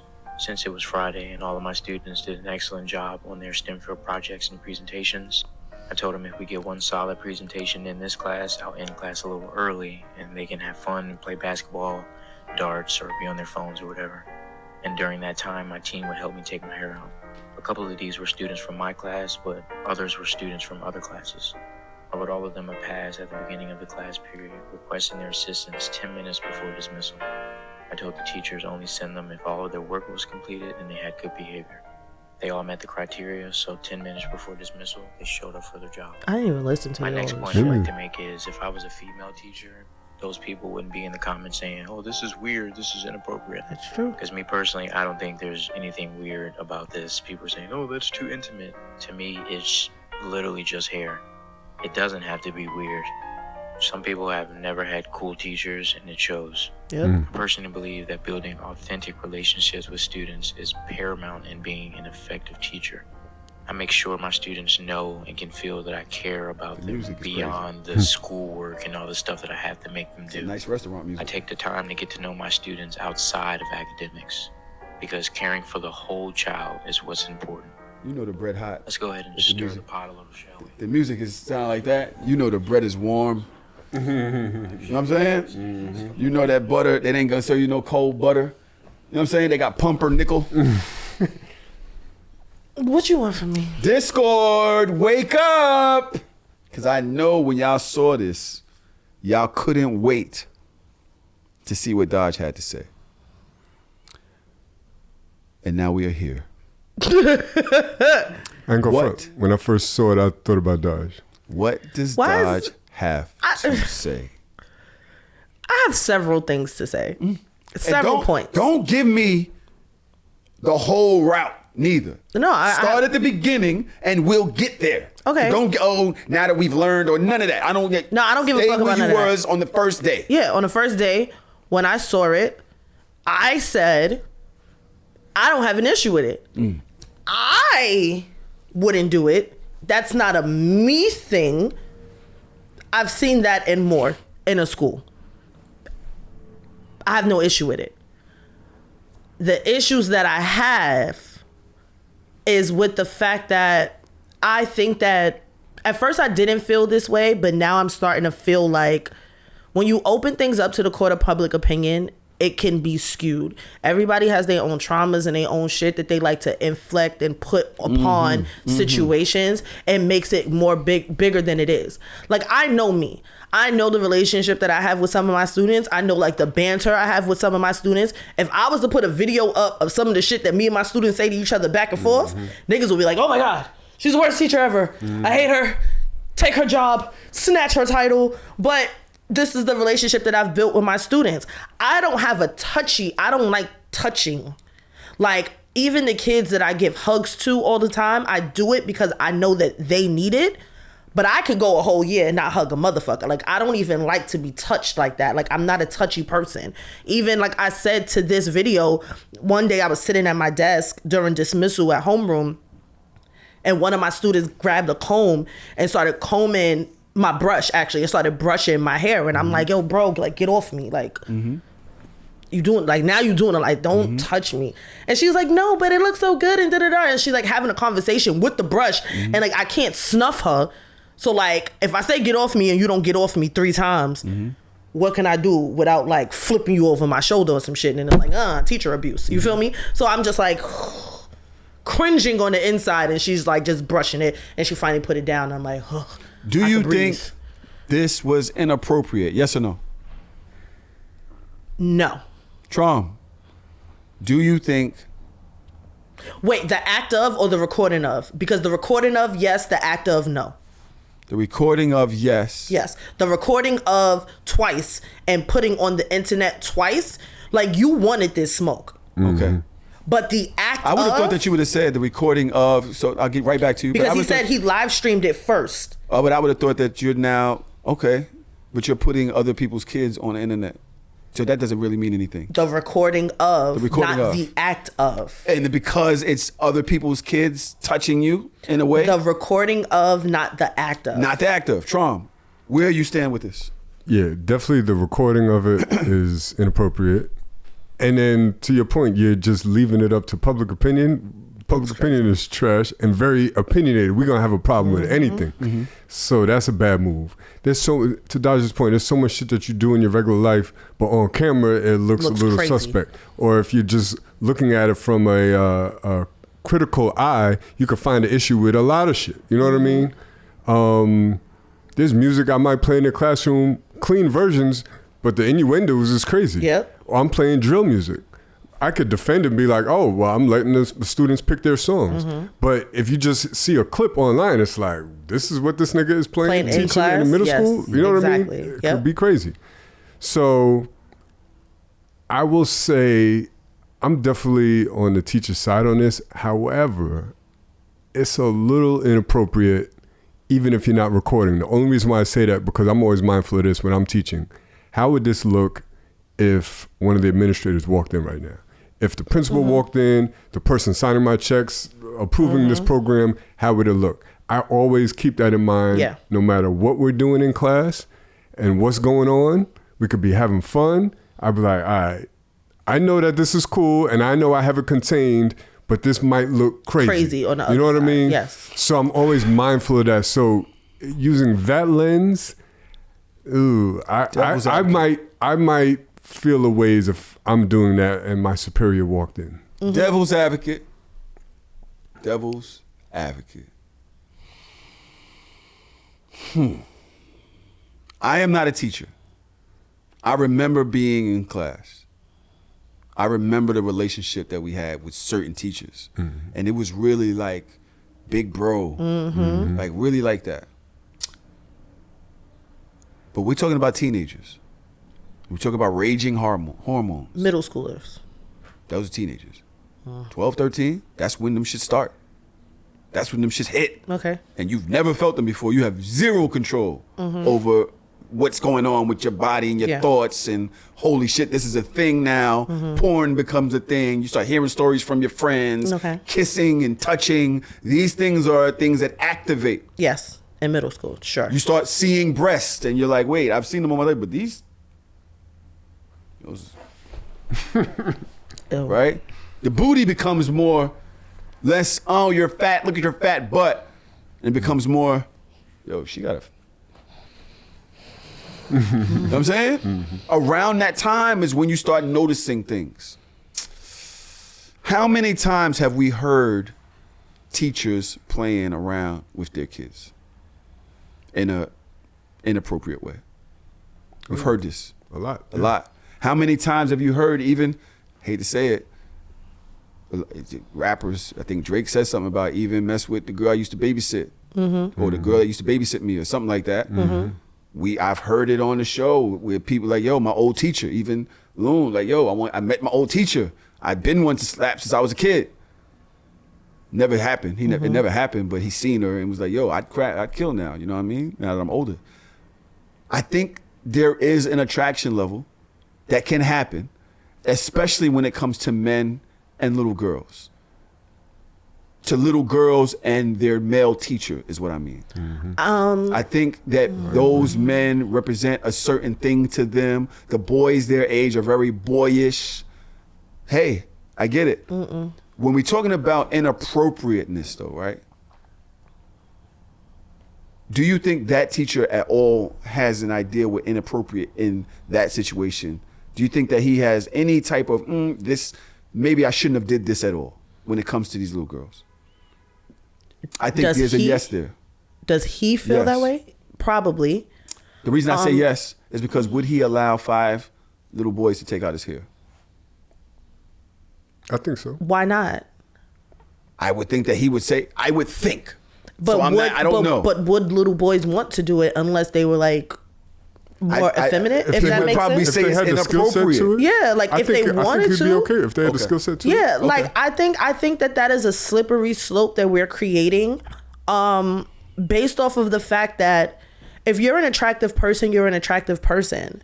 Even as a female teacher, I have had students have crushes on me. It's about your personal boundaries. I remember when I first started teaching, I was like 26, 27. So I had to be like 27 years old. And there was like a whole assembly in the auditorium. And I'm walking in late and there's 3 students in the back. It's one girl that identified as a lesbian and 2 boys. And they're like kind of fake arguing and bickering with each other. And you can see it just by body language. And as I move closer, the conversation is, Ms. D is my wife. No, that's my wife. No, she's my wife. Nah, she's my wife. No, Ms. D is my wife. And I said, That's crazy. Ill. Because you know me, I have to make it a grandiose, like, never, ever, don't like none of y'all. Go sit down. And that's the conversation because you have to create those boundaries. I have had 4th grade girls have crushes on me. It is what it is. You have to create those boundaries. So it has nothing to do with young girls possibly having a crush on a male teacher. Girls and boys, gay and straight, we've all been there before. Do you have to be able to hear it to understand that it's a thing that can happen? No, but I think that you would be a fool to think that it's a thing that's not happening. So why would you allow certain things to happen instead of keeping that boundary? Again, because everybody has a different threshold for boundaries. And I think that that's the thing. For him... Raging hormones. You're thinking about it in a wrong way. Understand their boundaries or things that they might not be able to confuse? Children do not. It's not about the children's boundary. It's about the adult's boundary. Okay. I have had teachers that would absolutely not hug a kid, even in time of need, because that's their boundary. That's their hard boundary. If they saw a kid bawling, crying in the hallway, they would be like, there. So sorry. Like, there are people like that. I am a hugger. So my boundary and my threshold is completely different than somebody else's. I could not see me doing it. But on the flip side, I have had children ask me, like, oh, I like to do hair in a weekend. Miss D, can I do your braids for you? And I'm just like, nah. Because that's a boundary for me. I don't want you all up in my hair. That's a me thing. But on the flip side, my kids is definitely finna do my lashes. You don't think that as a teacher, you have a certain standard that you should keep of professionalism with your children? Yes. Like, I understand that it's a very hard thing, being that you spend so much time with them. You watch them grow. There's an intimacy that's there. I get it. Just off of, it's a parent-kid type of dynamic. Very much so. That does not discount you from having a responsibility, of course, around these children, and a line that you should always keep. Yes, between the way that y'all interact with each other. I agree regardless with you 100%. of y'all friendship. I don't have, see, that's the thing. I'm not friends with any child. He called them best friends. And that is something, again, everybody has their different, but I would never call these little niggas my best friends. They know. I don't like there comes a point when I get very serious and I'm like, I'm your friend. I play with you. Like there's always one of those moments once I don't have 13-year-old friends. I don't. But then you That's have to a me look at thing. if you're able to say you have that discernment. Yes. That you know how to draw certain lines. Yes. Which dictate y'all relationship. Yes. They say you don't play with me like this. Don't play you with don't me. have to play with me like this. Once you see a teacher that has not been able to establish those lines, how can you apply your way of looking at it to the way he's doing it? To me, that's problematic. He should know certain shit you should not do with these children. Even so, even if it's just going down to calling them your best friends. That's honestly, calling them his best friends is weirder to me than them taking out his hair. But weird behavior begets weird behavior. I agree. But what I'm saying is, teachers, there is no handbook to a degree. There should be. No, listen to what I'm your saying. kid should not be able to touch you in an intimate way. Yes. Intimate is But subjective. intimate, like that is Bro. a racy word. Ah. It's racy. That is a racy word.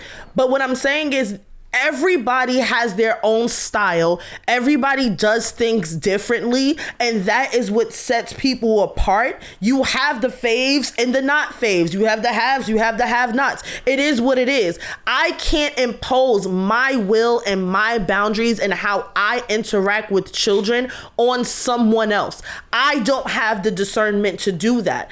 Even in high school, there were teachers that have like relationships or had relationships with students that are beyond my scope even now. But back then it was normal for their teaching style. Like I cannot articulate why people have and teachers have different boundaries and different thresholds with different students. I can't articulate that. But I can also look back and say that there were probably some instances with some of our closest teachers that some people would say it's inappropriate now, which is why you have to protect the community that you've built. In the court of public opinion, people that have so much trauma with teachers, people that don't like teachers, people that don't have children, that have never had certain types of bonds and relationships, you cannot open yourself up for all of their different opinions and scrutiny. I know you want to jump in here, but I don't think that with what we've seen since the beginning of the Me Too movement, Bill Cosby, R. Kelly, P. Diddy, whatever it may be, that we can use back then it was normal. It's just something that that's something that you just really we should be paying attention to, things that we just might not have been paying attention to, but still wasn't cool. I think that this is really unfair because we're in a space where there are not enough male teachers, period. And then we're scrutinizing every moment and every little thing. It's coming from a person that does not want to defend men. Go ahead. Exactly, right? So and then we're scrutinizing the relationships that these men, the male teachers or some male teachers, have built with their students. But then we're also overlooking that there are probably equivalent or more instances of female teachers being inappropriate with their students than males because of the amount of female teachers in the classroom. I would push back on that. You're talking about teachers that have had babies with their students, and we're going up in arms because a nigga's taking kids taking his hair out. That with you have men, right? And you're saying you need more men. Let's say we need more positive men that do know how to draw certain boundaries, that do know how to communicate to women certain shit is inappropriate, especially from a man. Yeah. Sex education, we don't have those type of classes like that no more. Yeah, they don't So we're exist. not able, especially at that age where children don't have the experience to say, how does this make me feel? What am I supposed to do with these feelings? Let me draw this line. I don't think this is cool for me to do that. It's a lot of new shit going on, especially in middle school. So that teacher being able to say, you know what? No, that isn't appropriate for this, and this is why. This is how men may take advantage. This is how this can transfer over. This energy, you need to be paying attention to certain synapses and things, the way they make you feel and what people ask you to do, what people let you do. This is a moment for that man to become one of the greater men in society? When we say that we know men are shit all across the board, what is the lack of that teaching these children? Would we still feel the same way if it was a man? On me, I'm on fire. If it was, if the teacher came off as gay, would the response be the same? I think the responsibility is the same. No, that's not what I'm asking. Is the response the same? Probably not. It's not Now, fair. if it was him and there were gay boys taking out his hair, is the response the same? Yeah, I think so. You think so? I don't. What you saying? If he's gay? No, if he's straight. And it was gay boys taking out his hair, would the response have been the same? Yes. Yeah. Why? I would say because you don't know what their attraction is.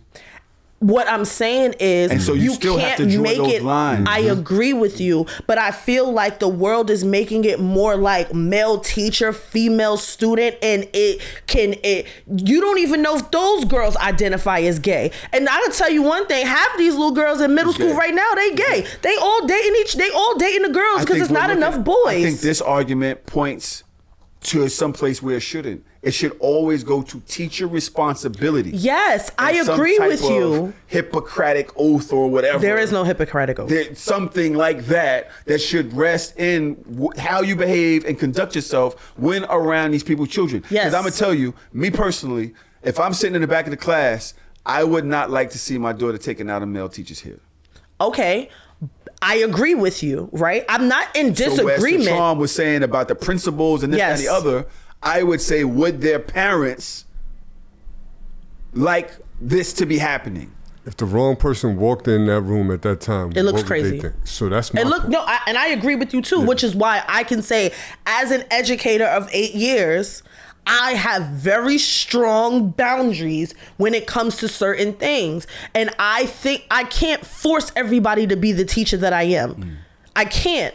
But there are certain things that I am not okay with. I'm not okay with you playing in my hair. I'm not okay with hugs that's a little bit too long. I'm not okay with people or children that have overtly said that they had a crush on me being around me too long. Like, there are certain things that I'm personally not okay with, so I can't speak to or defend anybody else. And what I will say is, I've seen teachers that have different thresholds of boundaries than others.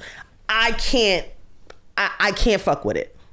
Charm, you've been quiet for a minute watching this back and forth. Yeah, just listening. But so I will say this. I do think it's inappropriate, but I don't think it's egregious. I don't think it's crazy. I seen some of the comments, oh, he should be fired and this, that. He was fired. Was he really? He was fired. Allegedly. I don't know. Is that confirmed? And again, even if it is confirmed, I said this on the internet. If you work for a charter school, you work for different rules. If you work in a public school and you are tenured, it's very hard to get your ass fired. So when you're in a charter school, especially, you have to abide by a different set of rules because there is no union to protect you. You can get fired at any day for anything. Well, I'll say this. And he should not have been fired, in my opinion. Even the conversation about him being fired in the comments, I didn't like that. Neither. I was offended by that. Same. I felt like it was a little bit inappropriate. He could, whoever saw it, his supervisor, principal, should talk to him about it. Make sure it doesn't happen again. Don't record it first and foremost. It's crazy. And move on. To your point, Daj, he's a male teacher that clearly has a strong bond with his students. A young black male teacher. Like, we need that. So you're going to fire him because of lapse in judgment or something? Like, it's a learning process, right? When I started teaching, I've been teaching for 9 years now. I didn't know what to do in those situations at first. Nobody tells you. That dude looked like he might have been in his late 20s. He might have been teaching for 9 years. Like, maybe he's still learning how to move. Like, I've been in those situations where you're the young, cool ass nigga teacher and these middle school girls clearly have a crush on you. Yes. And they might like lean on you or something and do you too like, much. yo. But you don't want to be rude, but you're like, nah. You can't say back the fuck up. But you basically got to say it in different words. Like, He just needed somebody to be like, that's not a good idea. And move on. That's it. Somebody said this. Toro, can you scroll down on that a little bit on these comments? I didn't know that this is a thing. Just scroll down. The other way. The other way is down, Toro. So you got to tell him up. Yeah, all right. Yeah, you went way too far. You gotta Nigga, we got to read. Toro don't fuck with he's us. also 25. I think that plays into his lack of discernment as well. And I could tell that he was really young. Like, you can look at him and tell that he's really young. I think that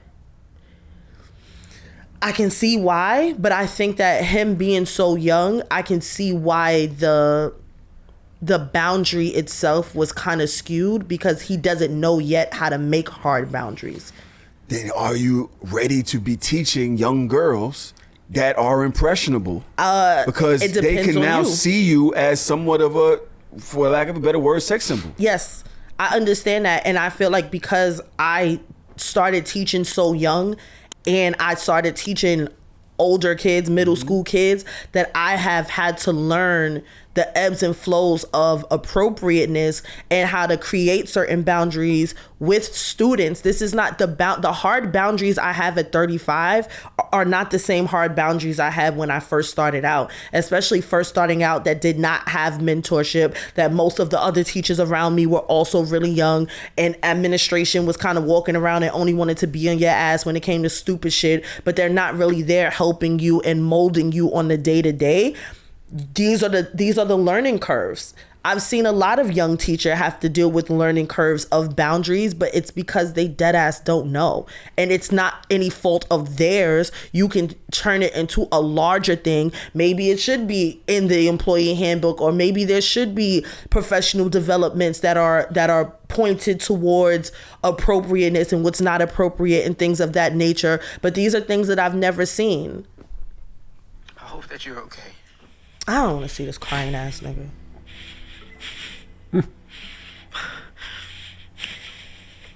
Tahoe, please. Just give us a synopsis. I don't want to see this crying ass nigga. We really want you to know that we love you and we miss you so much and can't wait for you to come back. This is making me mad. I can't believe that taking somebody's hair out is such a big deal, and it makes me so mad that people make little things big things. I want you to know that the class and others got your back, and we will always stand behind you and up for you no matter what happens. We got you. Again, we miss you and we love you so much, and can't wait for you to come back. I wish that this never happened because it feels like we're losing you.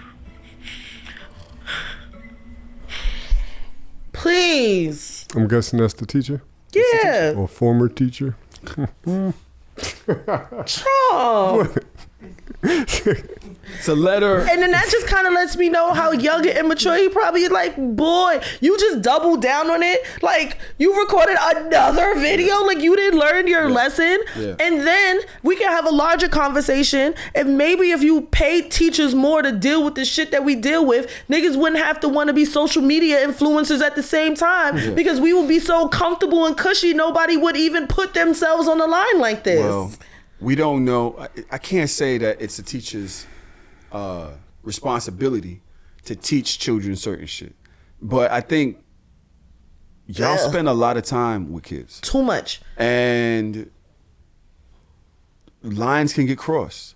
I agree. So I just think that it's important that we don't cross certain lines, and we teach children why, right? Because they're not giving y'all budgets for sex education classes no more and things like that. So these kids are kind of on their own. And that means a lot of mistakes is being made. And a lot of them is raised, they don't have dads in the crib. Some, but we're getting better than that. We're getting better than that now. They don't have boundaries and structures. A lot of them don't even get them, the parents that they have don't communicate some shit to them. They still learn on their own, even if they have both parents. Do you think this was a, I'm sorry. Do you think this was a fireable offense? Because you said you felt it was inappropriate. No. But I don't really know the extent of everything. I don't really know why he got fired for this. Because I agree that it was a little inappropriate, but yeah, I don't think it should have Some people get fired for recording at their jobs.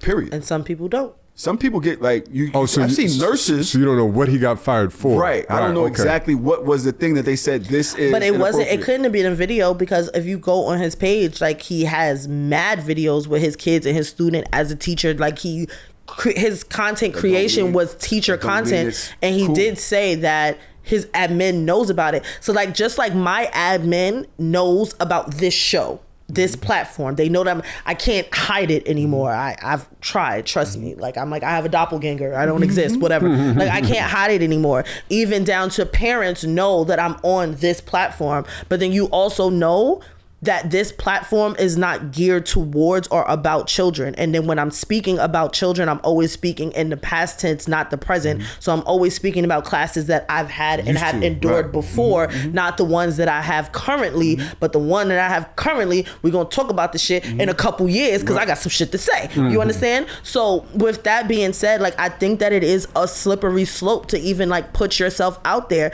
I can tell you guys, daily my kids ask me to join Teacher Talk and like do things, you know, and like have like little moments or whatever. Like we even have recorded a video in my class of things that I say in the class like over and over again, and it was super funny, and I have it on my phone, but I'm not gonna put it out. Like I'm not comfortable with exposing myself, and I'm never going to expose my children to that degree. Like anytime that I've ever even posted things of my kids, like I try to make sure that you can't see their uniforms, you can't see some of their faces, or I'll put it in my close friends or put it in something that disappears, but I can't see myself putting myself and children out there like that. Like again, I have different hard boundaries, but then there are some people, even admins in my school, that have student content because they're building content and they're also content creators from kids in my school. Like I can't say that you're wrong. Do what you do. That's not. Student is one thing. Teacher, you have a higher level of responsibility. And I just said admin too. Right. Well, Drew says in the comments he got fired because of the backlash about the content. The school was trying to save face. Yes. And they will do that. The parents. By the way. God damn, did I save that video? What video? Holy fuck, man. Did I save that video? Hold on one second. Because this shit gets really weird. This whole thing gets really weird. Hold on a second. Let me see if I saved this video. Can I tell you about my inappropriate child moment while you're looking for the video? Yeah. So I was thinking about it in hindsight about crushes and inappropriateness with students and teachers or whatever the case may be. And there was this teacher in high school. She's a lesbian and she was so fucking sexy. She never taught me, so she was never my teacher, but she was a teacher in a building, and I would go to her class every day and just like flirt with her. In high school, swear to God, like blatantly in her doorway. Good morning, Miss Da Da Da Da. How you doing today? I love you so much. Like I would say shit like that to her, and I'm just like, I was in love with that. Like I was in love with that lady. I heard that. That's nasty. I was in love with this lady because I just thought that she was like the flyest person in the world. Like even as an adult, because I still follow her on Instagram now, even as an adult, I still be looking at her like, damn, I fucking love her. She could still get it. But I would never. You understand what I'm saying? Like, and she was very hard with the boundaries. She'd be like, get out. Don't you come in here. No, I'm not giving you a hug. Why are you here again? Like she would talk to me like that. Very hard boundaries, but I still loved her. The video I was looking for, which I didn't find. Yeah, because you pulled up a fucking porn whore. Yeah. Ho. Was one of the parents, apparently. I saw the video and she was like, I don't know why he would have my daughter doing his hair, because I would have did his hair. I would have went up there with blue grease. I would have conditioned it. I see him all the time. He doesn't try to say anything to me. So I don't know why he would do that with my daughter, because so you a hater. Definitely. Because you wanted to fuck on the teacher and now you jealous because the teacher got a good relationship with your kid. Fucking loser. Like, be so fucking for real. But this goes back into what they're learning at home versus what they're learning at school and who they're learning it from. Hello. This goes into the next topic that God damn, that video was fire. The next topic that I have about things they're teaching at school and whether it's appropriate Also, whether it's needed. Let's talk Y'all about ready? it. Mm-hmm. Let's go. And she's the waiter. When you come in, the men open the door for the lady. It's a form of I honor you. Men, we gotta make sure we're sitting where the door is. The reason why is because I gotta see who coming in now, boy. It's a form of protection. So she sit down, I sit down. Allow her to order first. Like we like sex, they like food. Look, she's smiling. She can't even stop smiling. The cheeseburger face. Now, I'm spending time with your mind, and we're not just sitting there looking crazy. What did you do wrong? Wrong seat. Go back. You graduated early? No, still in high school. What would you guys like What do you see? Today we having a sale going on. They're doing like a mock date situation at a restaurant. You drink tea? Right. I will start eating to my personality. That makes sense? I see your hair messy. I see your hair messy is crazy. Nah, kid's mad funny. She's controlling the conversation. Y'all see that? Even though that might not be your personality, we have to grow out of that shell and show more of who we are. In my class today, we learned about relationships. How the new generation ain't really talking like they are just dry. If my baby boy, I ain't never been like taught like this, nothing like this, like how to start a conversation with a female, like how to keep a conversation going, how to like try to find out like certain things that we like about each other, like stuff like that. They're dating and she's the one. I love it. I love it. Y'all love that. Love it. It's so What is this, necessary dating and so etiquette needed. class? That has to be an elective or after school program. That's not in the curriculum. If sex ed is okay, then why are we skipping past socialization? Yeah, exactly. These niggas have no social skills and etiquette. Like I don't think that people that are not in the classroom know how bad the social emotional lack is for this generation. They don't even talk to each other.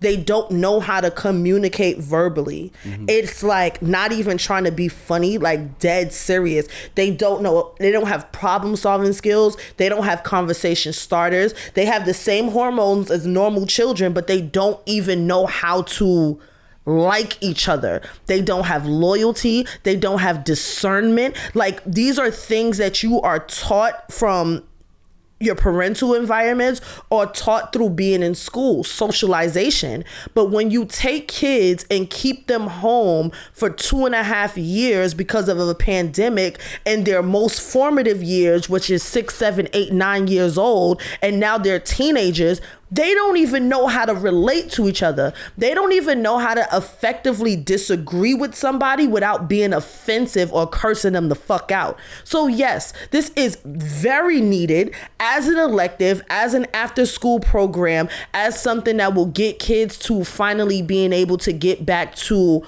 a normal level of communicating as we can normally communicate, because they literally don't have it. And I'm going to add to that. There's been times on this podcast where we might have had a fire-ass topic. We spit some shit. And I'm going to be like, even talking to Tyler, be like, yo, I think, sometimes our subjects resonate with certain people, right? And we could say we make a difference. Yeah. We talking about adults. For the most part, a lot of adults is just, they're going to be who they are. They stuck in their ways. The kids, the next generation, if we really want to make any types of adjustments to how we as a people move, that's who we should be talking to. Like, we having these conversations with adults that's fucking stuck, but we not having these conversations with kids about etiquette and how to move and how to talk to each other. Like, that shit is fire. You about to play devil's advocate? Or I'm you about trying to find ass? a way to play devil's advocate to this. And the reason why I'm trying to do it is because I want to represent a certain group of people that's going to say, is this, I don't want to say an agenda, but is it like going to, it's almost like giving condoms to kids. Is it going to promote shit that they're not thinking of already? Yes. What thinking of already? Are you crazy? There are 3rd and 4th graders with boyfriends and girlfriends. You might need to have the sex talk a little bit sooner than most people think. Like, they're already dating. All of them. All of them. And you can sit there and be one of those parents that's oblivious, be like, oh, my child, they're not allowed to have social media. My child is not allowed to have a boyfriend. I'm telling you right now, your child got a boyfriend or a girlfriend or both, and they're already dating. I'm telling you right now that I had a kid last year tell me that she wasn't into monogamy, she was into polyamory and had 2 fucking girlfriends. A female student had 2 girlfriends. They was in different classes in the 7th grade. These kids are very dead ass and they're gonna do what they want. Shout out to all the parents that think that their kids don't have social media, not knowing that their friends that do have Instagram and TikTok have made separate profiles under their profile. You know, like how we have several profiles. There are several profiles that kid has on somebody else's phone, and they do that shit at school, and they do that shit on the way home from school. They can log into their own shit on a laptop or on a MacBook, and you think, my kid doesn't have social media. Yes, they do. Like, please stop being fucking oblivious and saying things that y'all don't know. Y'all have no idea what y'all talking about. Oh man, and is it the teacher's responsibility to tell it to parents? I'm not snitching. That's not my fucking. That's your baby. What that got to do with me? So if I'm sitting there and tell my job, and then people talk about the boundaries of teachers, my job is to teach your child curriculum. That is my job. My job is not to sit there and call you and tell you all of the tea and the gossip of 7th grade. You were just saying it's okay to take out people's hair. I said not for me. For you, but you said it's okay. So why, if you other people have different boundaries? Why not that? Other people have different boundaries than me. I'm not doing it. I'm not snitching on my kids. I can't sit there and tell you. I can't call a parent and be like, "Oh, your daughter has a girlfriend." Now, you're not supposed to snitch about having social media, but if there's inappropriate behavior, then you're a mandated reporter. Yes, and you have to say certain things. And then you have to say it but just in the a existence coded of it, way. yeah.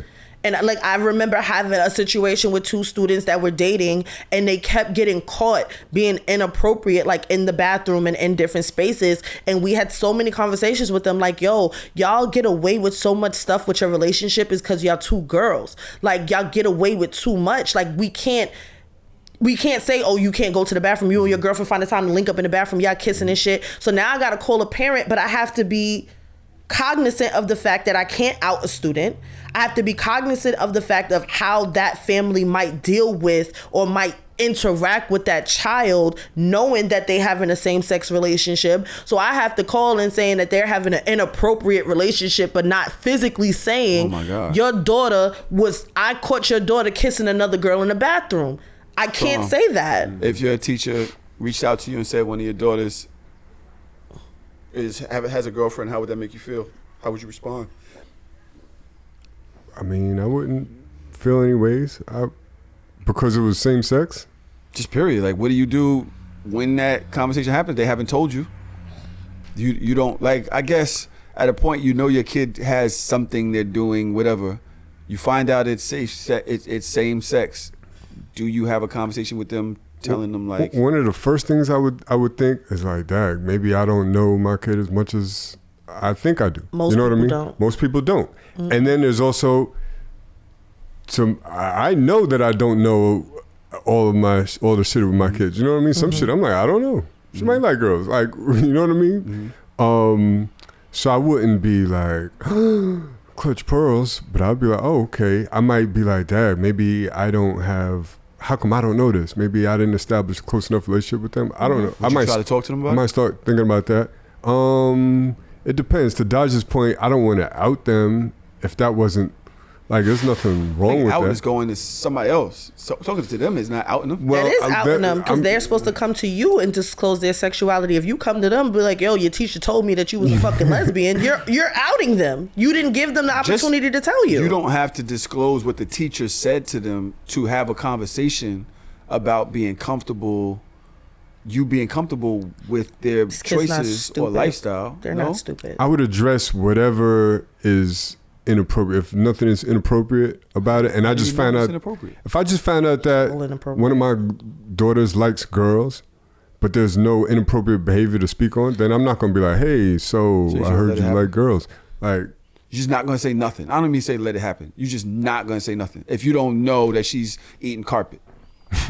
But they're probably not. They're probably at this age, especially with the same sex relationships that I see, they're not going that far. but it is inappropriate touching, kissing, hand holding, laying on each other, cuddling each other, Humping. shit like that. They might be dry humping. I don't know. And rubbing. It's a lot of humping and rubbing. I don't know what to tell you. You're not gonna say nothing. I mean, it depends on the situation, but if just because they're in the same sex, I don't think that's necessarily a conversation right away. Tron being super fucking. This show has built us a lot. This show has helped us a lot. He's like, yo, nothing wrong with that. Not that there's anything wrong with that. Real shit though. So now, not these niggas talk on these shows. These niggas is gay. They non-binary. They're bisexual. They all types of stuff. I'm saying something. What you gonna say? You gonna say something to who? You don't know how parents react. What if they get kicked out the house? What if they get the shit beat out of them? Hey, bro. If I get wind that, say my daughter likes girls, and she has not told me, I told y'all I am not good at deflating. Like, exactly, and that's why we can't. I would never tell a parent like you. To say something in a way that is affirming. Hey, you could talk to me. I've lived my life. I've done several things that you wouldn't believe. I'm super open to having dating conversations with you. If you need any ideas, instructions, anything like that. If you're open to dating guys, girls, if you're questioning your own sexuality, gender, anything like that, I'm open to all of that. I have a whole show where I talk about those things, and I have books, literature if you want to read it. I'm just very proud of you, who you are, how you carry yourself. Nothing that you could do would ever make me not be proud of you. As a matter of fact, I'm super proud of who you are going to be. You don't even know yet. And so I just want you to know that you can be whoever you want to be in this house, and I will always support you. I would say that's something how all parents should be. That's all fire, but at the same time, wouldn't they be Did y'all like... just shoot me out the sky? Yeah. Both of y'all was like, bah, bah, No. bah, bah, bah. Like, I thought I was doing, Toro, I was about to say, I'm on fire. They was like, The first thing I acknowledged was, that's fire. Yeah, same. My response would be, what do you think your daughter's response would be? Like, where is this coming from? That, like, you clearly know something. You snitching. Yeah, you clearly know something that they didn't bring to you, so they're like, all right, somebody told you something. You know what I mean? These kids not stupid. I would have been a little smooth with it. Your intentions are pure, but I would have been a little smooth. Like, you could talk to me if you like girls or guys. Like, you sound like you know something. Yeah. And that might be uncomfortable for her. Okay. So it's about you. Everything's about me. We know that. But no, so y'all are giving me perspective. Y'all are giving me a little game. I think that it's important to lay that foundation before a situation happens.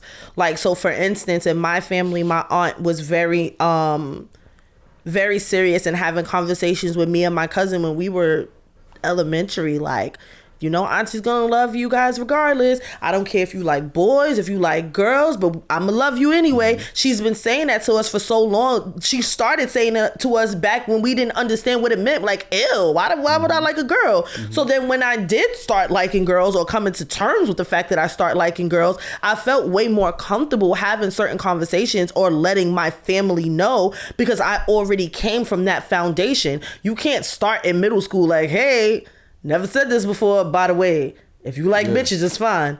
If you like men, it's fine. Like, it just looks weird, especially if they're already doing it. I mean, if you didn't do it before, that doesn't mean you don't find a way to approach the conversation. I agree with you. I definitely don't think that you just, if a teacher says something or you find out certain information, I don't know whether you go through their phone one day, I don't know what it is. You don't just not say anything. I think you find a way to say something. I think that you should, that foundation and that conversation and that standpoint that you have is amazing, and that should be the standpoint for most parents across the board, and it should start way sooner than your kid displaying same-sex likeness, because you don't know that we also are inadvertently grooming and creating homophobes because we don't have that type of open discussion. So whereas the first time that you might see a boy that's more effeminate in school, you're automatically like on some, oh, that nigga gay, I don't want to fuck with him, and creating little bullies because we have never set the foundation of everybody is welcome in this house from elementary school. That's dope. That's dope. But a lot of times you don't see your kids like that early. A lot of times you don't even know. realize. It's so crazy. And I'm telling you, I know that you can see this. When your kid's 1 and then they're 5, you're like, oh, wait a minute. You a whole person, bro. You a whole person. That's what I was going to say. Yeah. Because that's the real thing. Oh, shit. The way that they break shit down or see certain things or bring up things that you said or say, no, I'm not going to do that because of this. Yeah. That means you connected these two things. Yep. You like, and you're like, oh, wait. And so a lot of things are happening, but your certain conversations are still foreign to you because you think of them as still too young. Yes. So it's just like, it makes you very naive to having conversations. Yeah. And then who your kid is at home, completely different than who they are at school. I just or want amongst parents their to friends. get that. I don't want y'all to understand that. But how do I know that? Like, it's like, you ain't finding out from me. Holy shit. You're like in this group chat and your friends is talking about sex? Yep, I had a parent call me about something like that too. Something like that about having explicit conversations and talking about sending nudes and masturbating and all the rest of that other shit. And I just had to sit there on the phone and listen to her and her concerns. And you got to get to know who your daughter's friends are. And it's really not for me I can't say a lot. I can't disclose things about other people. Like, you got to tap in with your kid, bro.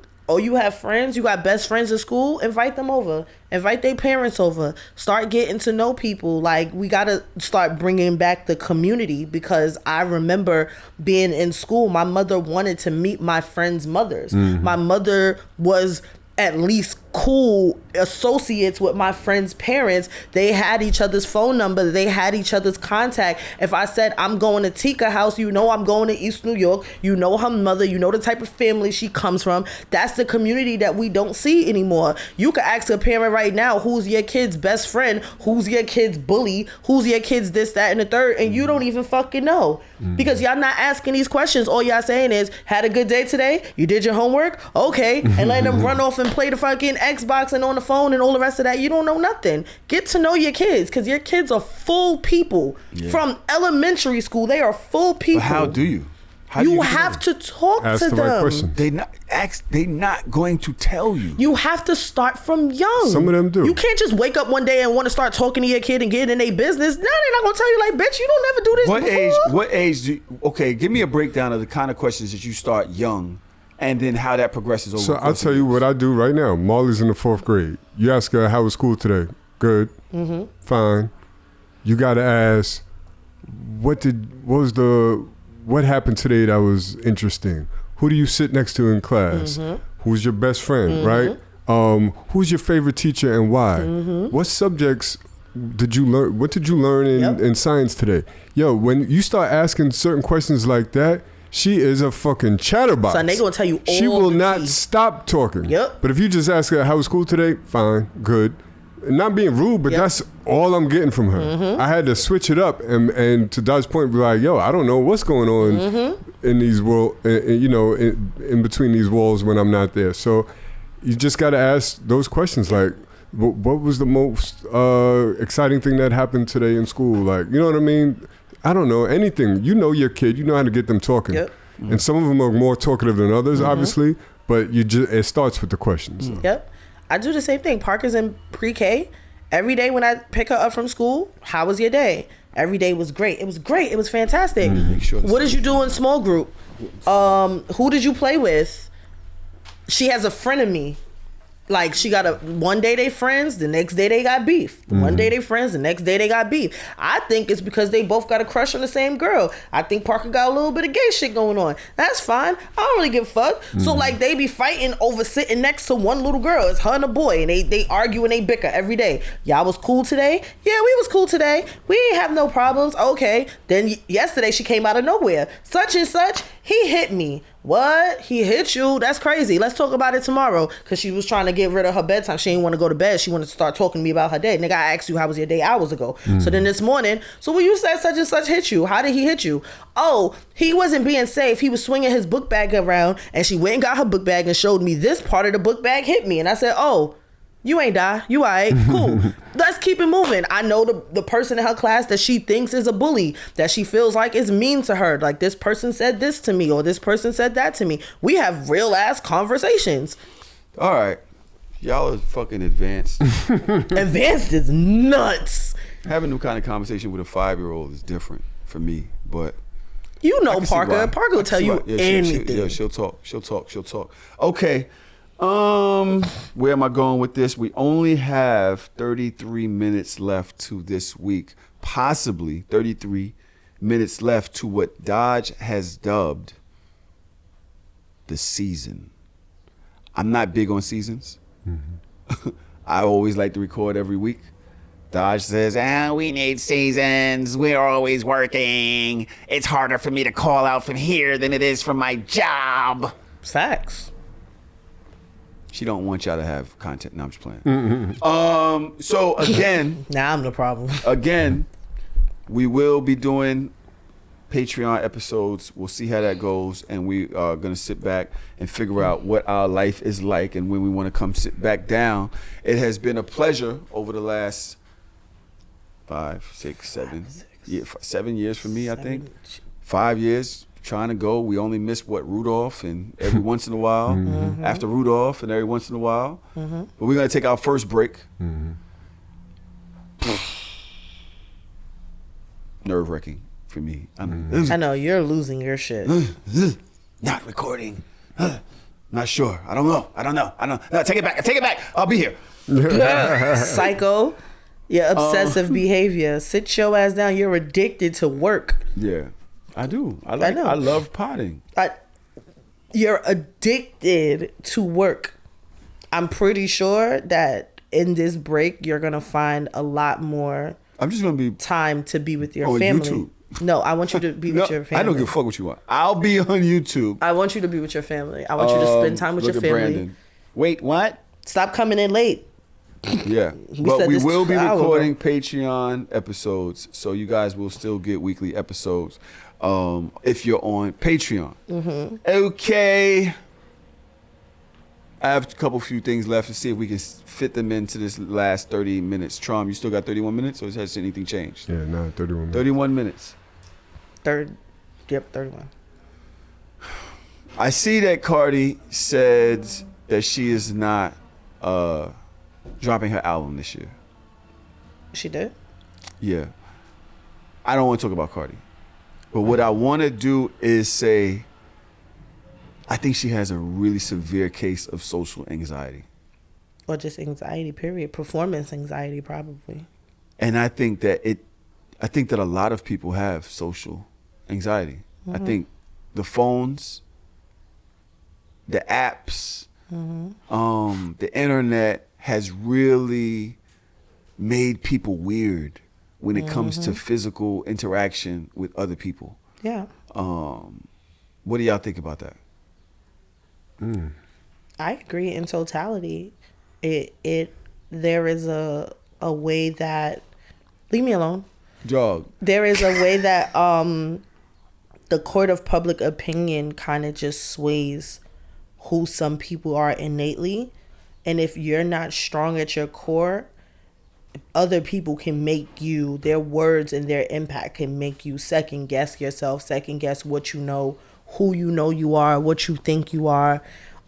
It comes from this culture of people being able to say whatever they want with impunity and not really having a lot of consequences to their actions and their words. People say things to people online that they will never say to their face, and that gets to you. Sticks and stones is not a thing anymore. Like, the comments will break your heart. Really hurt you. And then on top of that, there are people that go as far as they'll threaten you. They'll threaten your kids. They'll threaten your livelihood. They'll threaten to expose where you are, expose where you live. Like, there are people that will literally throw things. They're throwing things at artists on stage. They're literally physically attacking artists on stage because of whatever. Like, that shit would induce anxiety in anybody. Yeah, I think that's what happened with Drake too.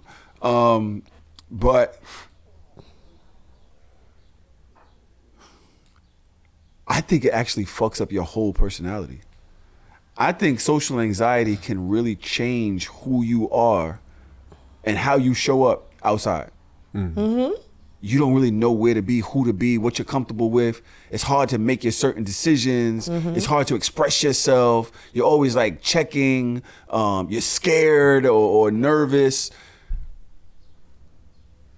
Is this social media though, Tron? And if so, is there a way to dial that back? Like, is there like... For me, social anxiety has always been there. Social media just added on to it. Mm-hmm.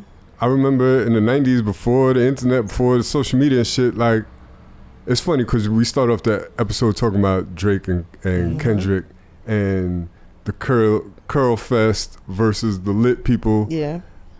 I've always been in the middle. Mm-hmm. I've always been the nigga that would go to curl fest, but I'll go to the tunnel too. Mm-hmm. You know what I mean? I like nigga shit, but I like fucking neo soul mm-hmm. and all that shit too. Yeah. And I don't fit in 100% in either group. Mm-hmm. I always felt a little socially awkward in either group, especially in college, because at Howard, both of those existed. Mm-hmm. And I was leaning more towards the hood shit, but I never really felt, I'm like, I still like that shit over there too. Mm-hmm. So I say that to say the social anxiety has been there. Internet just amplifies it because now whatever you have anxiety about, people can comment on it. Yep. And now you're more, I guess, worried about what you might post, what people might think, mm-hmm. or lack thereof. They see. There's things that I don't post mm-hmm. because I'm worried about what people might think mm-hmm. or what is, you know, mm-hmm. I have so many different, I'm multifaceted, but I'm like, you know, the way that I really think is not acceptable over here. Mm-hmm. The way I really think about this isn't that acceptable over there. Mm-hmm. And it's like, and then I can't front. I'm self-aware. I'm somewhat of a people pleaser. I don't like for, you know, people not to like me. You know what I mean? That's why you're using them hand motions. Why'd you do that? Yeah, I don't know. He's like, I'm meek. I don't like it. Yeah. But, you know, listen, it's okay to be self-aware and know shit about you.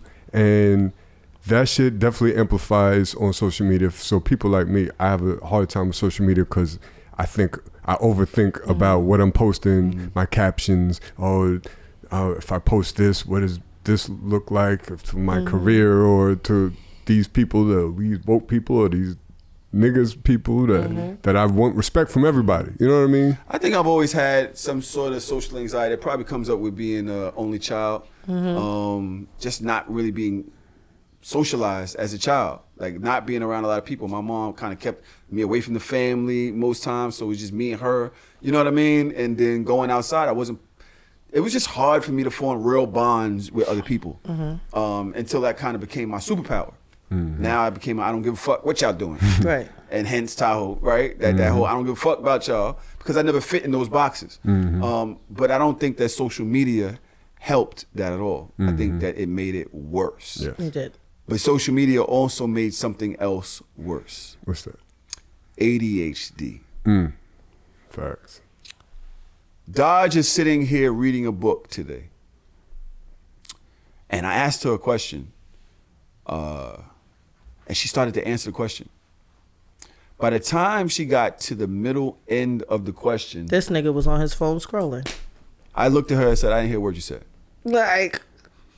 She looked at me like, you dead ass. And I realized the other day, when my doctor prescribed me the medicine for ADHD, I don't want to take it. I don't take it because I drive trucks, so I can't, you know, do that at work and whatever, however it affects you. I didn't realize how bad ADHD is. Mm-hmm. The idea that you cannot focus on any single thing that long because you got so many different synapses that's happening. Mm-hmm. It's like, it's like having a million tabs open and you have something to do on every tab on your computer. It's crazy. So each time you start doing this, you're like, oh shit, I forgot to do this. Mm-hmm. Oh wait, hold on, I forgot, hold on. Yeah, and that's the way it goes throughout the day. even into sleep. Because the minute you wake up, you're like, what do I have to do? Oh shit, let me do this, let me do that, let me check the phone, I gotta brush my teeth. What I said here today, what I said? You ain't brush your teeth yet? I ain't brush, oh shit. I forgot I ain't brushed my teeth yet. Because I went to, but then something else happened, I got distracted, and I went to do that. Then I'm hungry, I put the thing in, something else happened, so I had to go get the food because the food was done. You know what I'm saying? I never went back. That's my life, right? That is chaos. I don't know how. It's literally chaos. It's literally chaos. Oh God. You ask me why I'm always busy, why I always stay busy. It could be that too. You're like, yo, you asking me to do something, like, yo, stop. And I'm like, that's not a thing for me. I'm literally, it's a snowball. Everything is snowballing, one into the other, into the other, into the other. And these shows is one of those things that kind of help you, centers me, and it kind of highlights the good things about ADHD too. It makes you but a there great are host. bad things, and I have a video to express some of the bad things that I had no idea how this was affecting me and my life. Oh, that shit sound bad to me. I got overstimulated just by listening to the way that you process things. Nigga, no. Yeah. So y'all asked me, like, first of all, your book club is amazing. What are y'all on, y'all third book? I think y'all finished y'all second book? No, we're on our second. We're still on our second book because some people are not finished yet. We're going to have our official book club meeting for the second book, May 25th. We're reading a book called When No One's Watching. I finished it in 2 days because, like, I am in love with, like, a whole different book series that I'm reading on my own. So I had to make sure that I did my Shameless book, and then now I'm on my other book that's like a fucking Bible. But it's really good. Like, we have like really great conversations. We have like a whole tab in the Discord when we're like pre-talking about the book before actually discussing the book, because it's like little shit that was popping up that we're like, hey, what the hell? And you're like, you want to talk about it in real time, but not everybody's at the same point, so we don't want to do spoilers. But it's a thriller. I see them notifications going off. Yeah. Like, oh my God, chapter 17. Yo. So I see how y'all are relating in the Discord. So I did want to, look, I love the book club, capital letters in the Discord right now, in the Zoom right now. I did want to shout out your book club. It's Dodge's book club. It is So Shameless podcast book club. It is, but y'all like, yo, Tahoe, I love that you set this up. Like, yo. I don't read. You didn't even finish the first book. Shut up. ADHD. That's the point. All right. Stay focused. You stay focused. Finish the fucking book. Book was dope up to where I got to. But in any case, I did want to say, if y'all are out there and you did want a book club that actually speaks to each other every day, and are doing different genres of books. You know, they're not just staying in one place. The last book was, I don't know how to was that like a drama-ish? It was given like historical fiction, racial, like historical, racial, but it was like it was set in the past, and it's given like racial disparities and community. Like, it was so many different things that was going on. But this book that we're reading now is absolutely a thriller.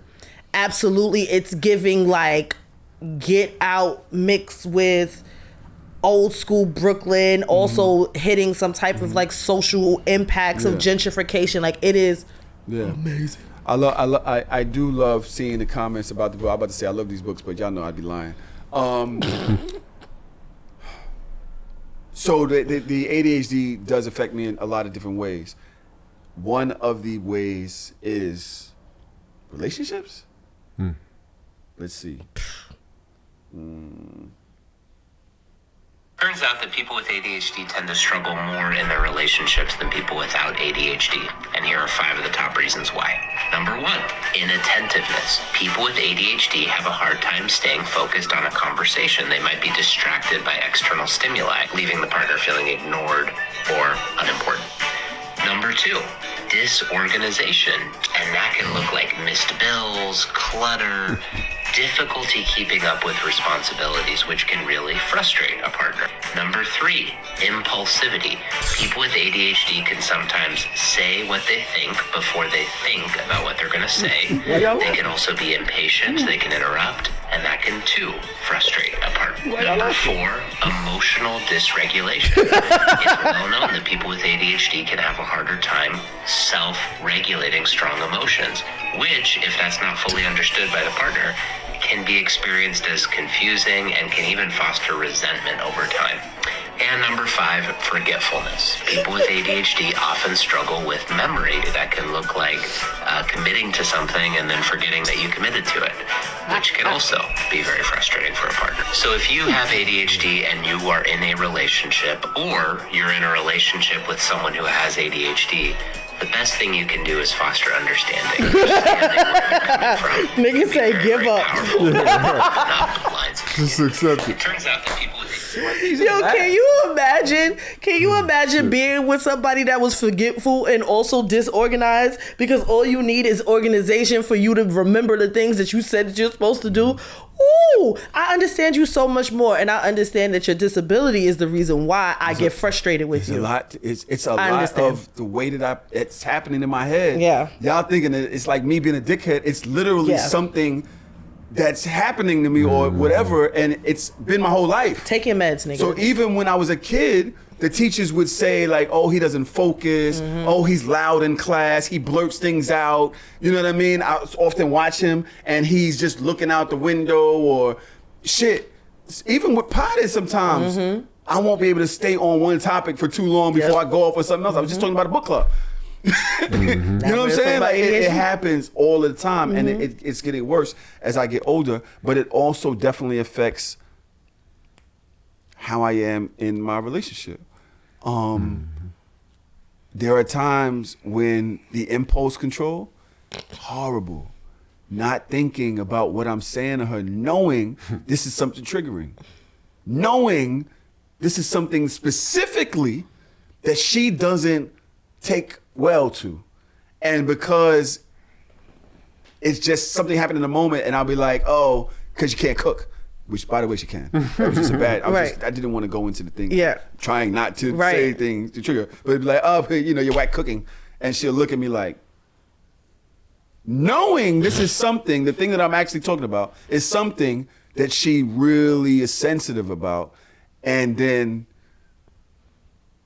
not even really getting it until like later on into the attitude that she's not having because she's trying to be understanding that I do love her or whatever. But boy, this shit is rough having ADHD. Do y'all know anybody like that besides me? Yes. I teach. What do you do for kids that have ADHD? Nigga, it takes prayer. It takes it takes a lot of mental fortitude. Especially for those that are undiagnosed with ADHD.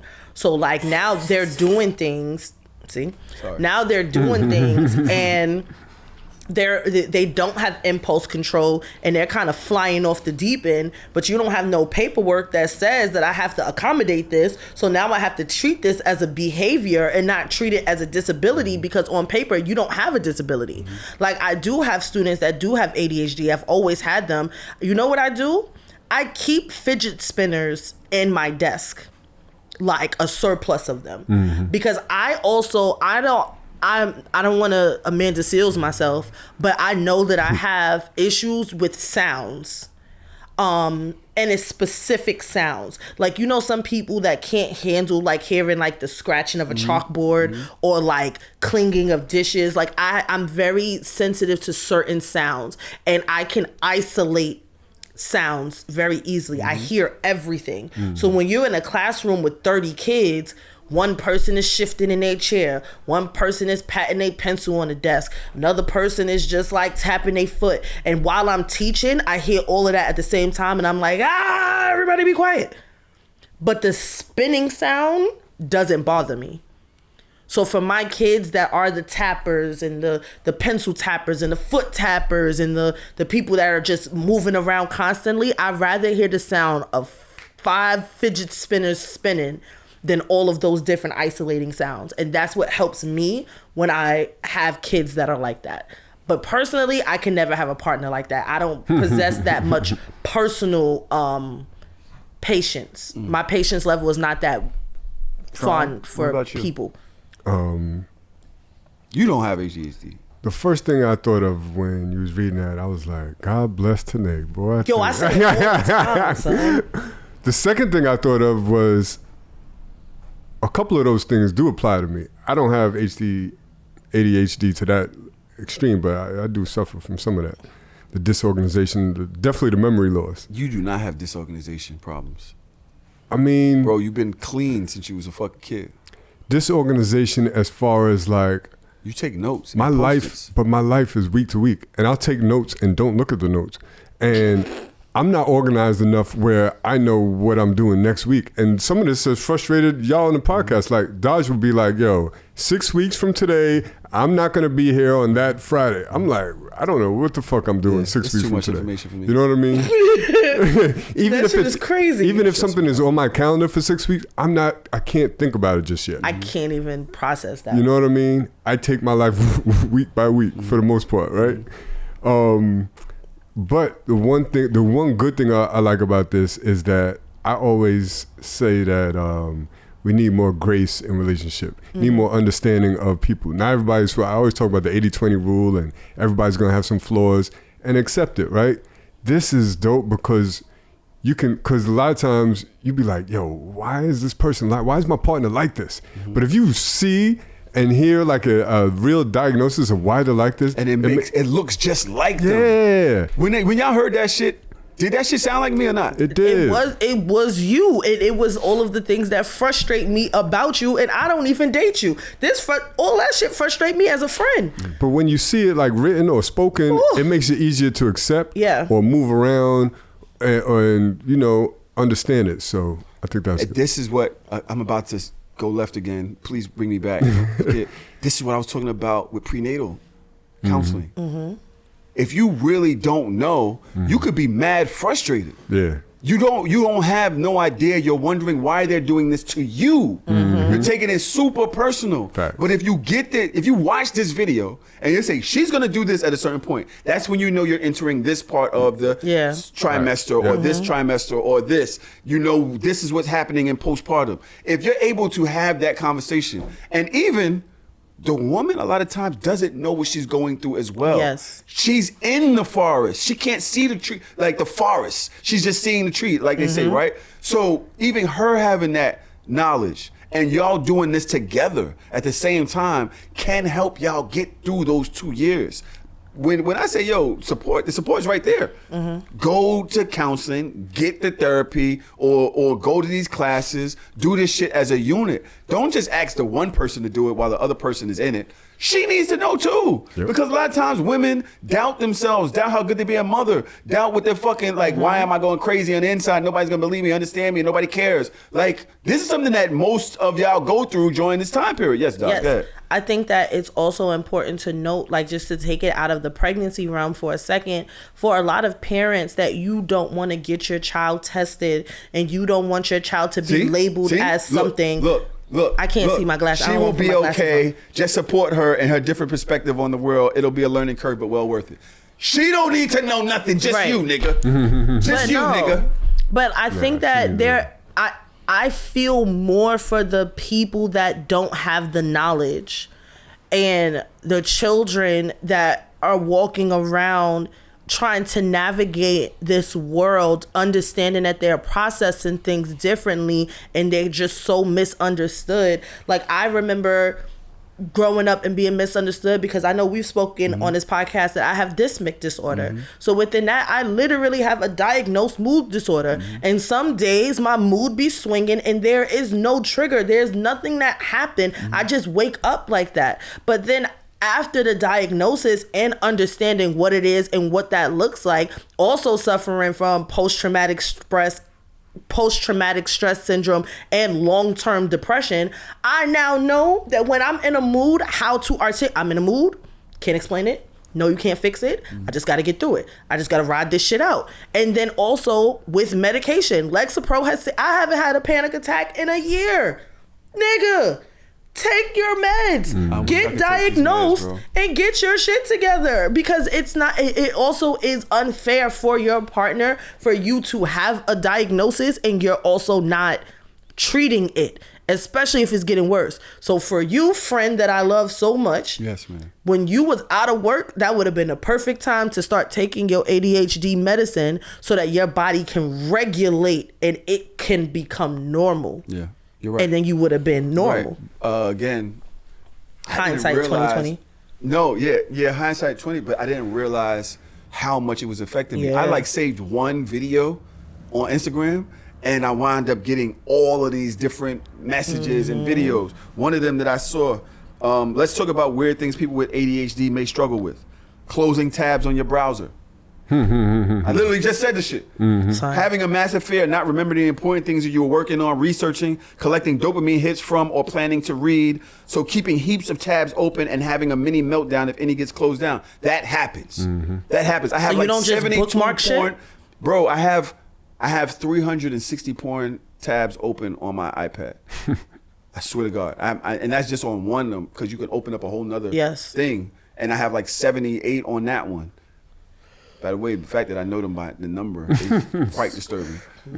On my computer, if I open it, you look at the top, it's mad tabs.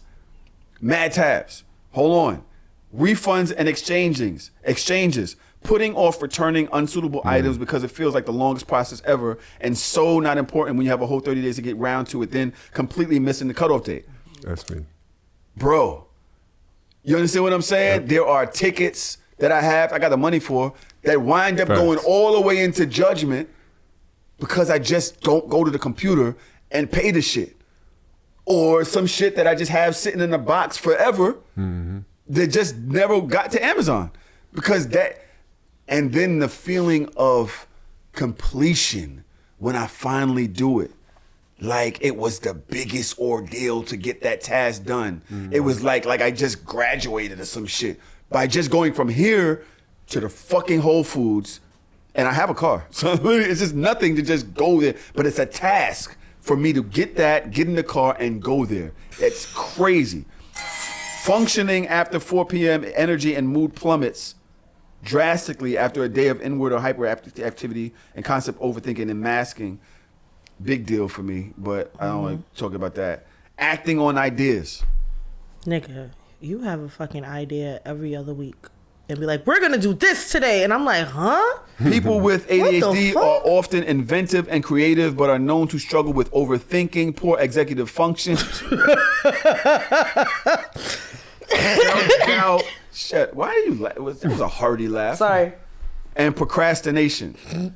This means there can be a block when it comes to organizing, prioritizing, and initiating tasks. An ADHDer may struggle to translate thought into action. Fear of failure also prevents things getting done.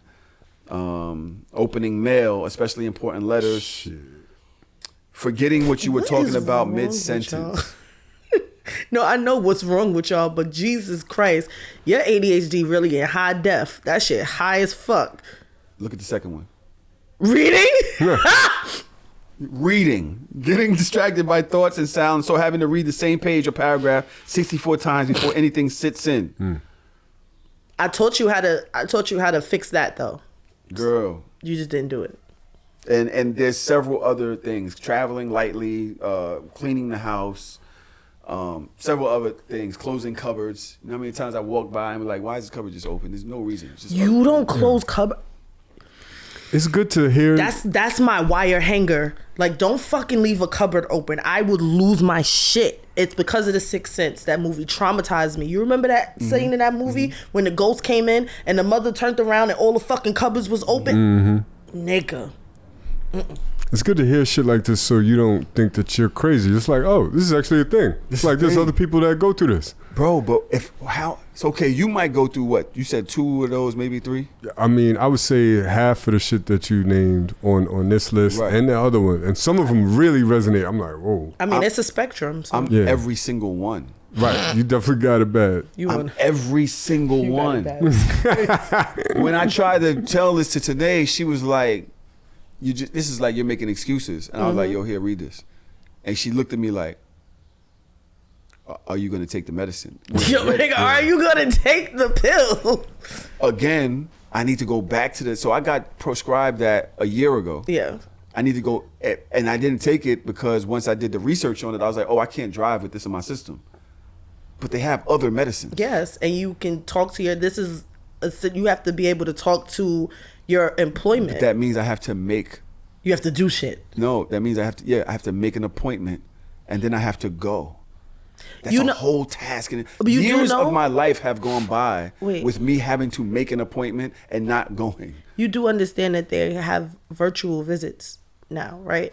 All you have to do is set up a virtual visit with your doctor. You're not understanding. And they will already prescribe. Yo, it's crazy how this shit just went right over her head. How? But because you said you actually do something. No. Let's tell you I have problems doing things. But all you have to do, it's like, yo, but isn't that less of a lift for you actually having to go somewhere where you could just sit in your house? Making appointments and keeping them. Go ahead, Tron. Nah, I was going to say, I agree with Tahoe. Like, you make it sound simple, but that's part of what he struggles with. And that's why I can't. That's part of what I struggle with. Tahoe needs an assistant. So his assistant gonna need an assistant. But the thing is, an assistant will help him with certain things to be organized. But it's like, you know what's funny? I've needed an assistant for a while. And you know where I get stuck? I have to find an assistant. Somebody was like, oh, you should probably write down the things that you need your assistant to do. And I haven't done that. Yeah. I need an assistant to help me with that. You know, you know what I mean? There's certain things that you just need help with. So I say that to say the first step, the most important thing is, and this goes back to your postpartum conversation, acknowledgement on both sides. It's good to be self-aware of your problem, but it's good for your partner to be aware because Tanae can now understand it and offer some balance to whatever you're lacking and help you maybe get an assistant if that's what you need, or help you with organization or different things. Yeah. Like even with students, I was about to choke this kid until I found out. I was talking to one of the administrators after school. She was like, oh yeah, he has an IEP and this, that, and the third. I'm like, oh, that makes sense. My whole approach the following week was different. The following week, I gave him breaks. Right, because he can't sit in this class for 2 hours. Me, I'm thinking, oh, we're talking about music, it's DJing, it's cool. No. Why is he having an issue? He can't. He needs breaks. He needs certain things. He needs to move around more. I had to restructure my curriculum to understand you make him the paper passer. You make him the person that at the end of class, he makes sure all the chairs is up. He push everything in. You got to give niggas jobs so they can do things. So but it comes with just both sides need to understand what the issue is. That shit is scary as fuck. And all praises to Tanae. Sorrows and prayers because just the thought of it, because I feel like I'm understanding, but I'm not understanding because I hear you, and then the super organized mind of mine is like, this is crazy. Like I couldn't do it. It is a struggle. Toro is hitting me on the side like, hey, time to go. Yeah. Don't let your ADHD pass that. It's time to get the fuck out of here. Yeah, I got it. Yes, Tron. Matter of fact, we will see you. You know what I mean? When you got time, come back. You know what I mean? Sit with us. Always So Shame family. I know that you got some things that you got to take care of. Definitely. We love you. You know what I mean? And you showed your worth every single week. You know what I'm saying? That you're here. Can't wait till you say, yo, you know what? I'm pulling back up. Yeah, I wasn't sure if I was supposed to say anything, but I guess it's kind of like a leave of absence. Yeah. But I'm not leaving So Shameless. Right. But, scheduling was getting kind of tough on everybody's part and heavy on my part. So, it's also good that you're saying that the show might take a break. I think it's good for you. I think sometimes it's good to step away from something creative that you've been doing for 7 years and take a step away and kind of renew the energy. This is the same things I tell him. I'm telling him to come back with a different set of eyes. Like you not sit your ADHD ass down. Yeah. But yeah, I'm not going nowhere, but I am going somewhere. Right. But just momentarily, I gotta get my shit in order. Don't worry about him. Don't worry about me. I'm not going nowhere. Fuck what they talking about. I'll be on Tahoe _TV on YouTube. If you want to see me there weekly, I'll also be doing that. But Dodge, maybe Trom, depends on what our availabilities will be like. Over the next month, we'll still be doing Patreon episodes. But yeah, the team just needs a break. Everybody just needs a break. So it is. Book club is still happening. Yeah. Discord is still live. Yeah. Everything is business as usual except for coming in social media and coming in here right now. So basically, that's what it is. Yeah, Banda said this is very much giving. It's not you, it's me. Sorry. Look, at the end of the day, it's been 5 years every week. Yes. Every single week. And Dodge is, moving in 2 weeks.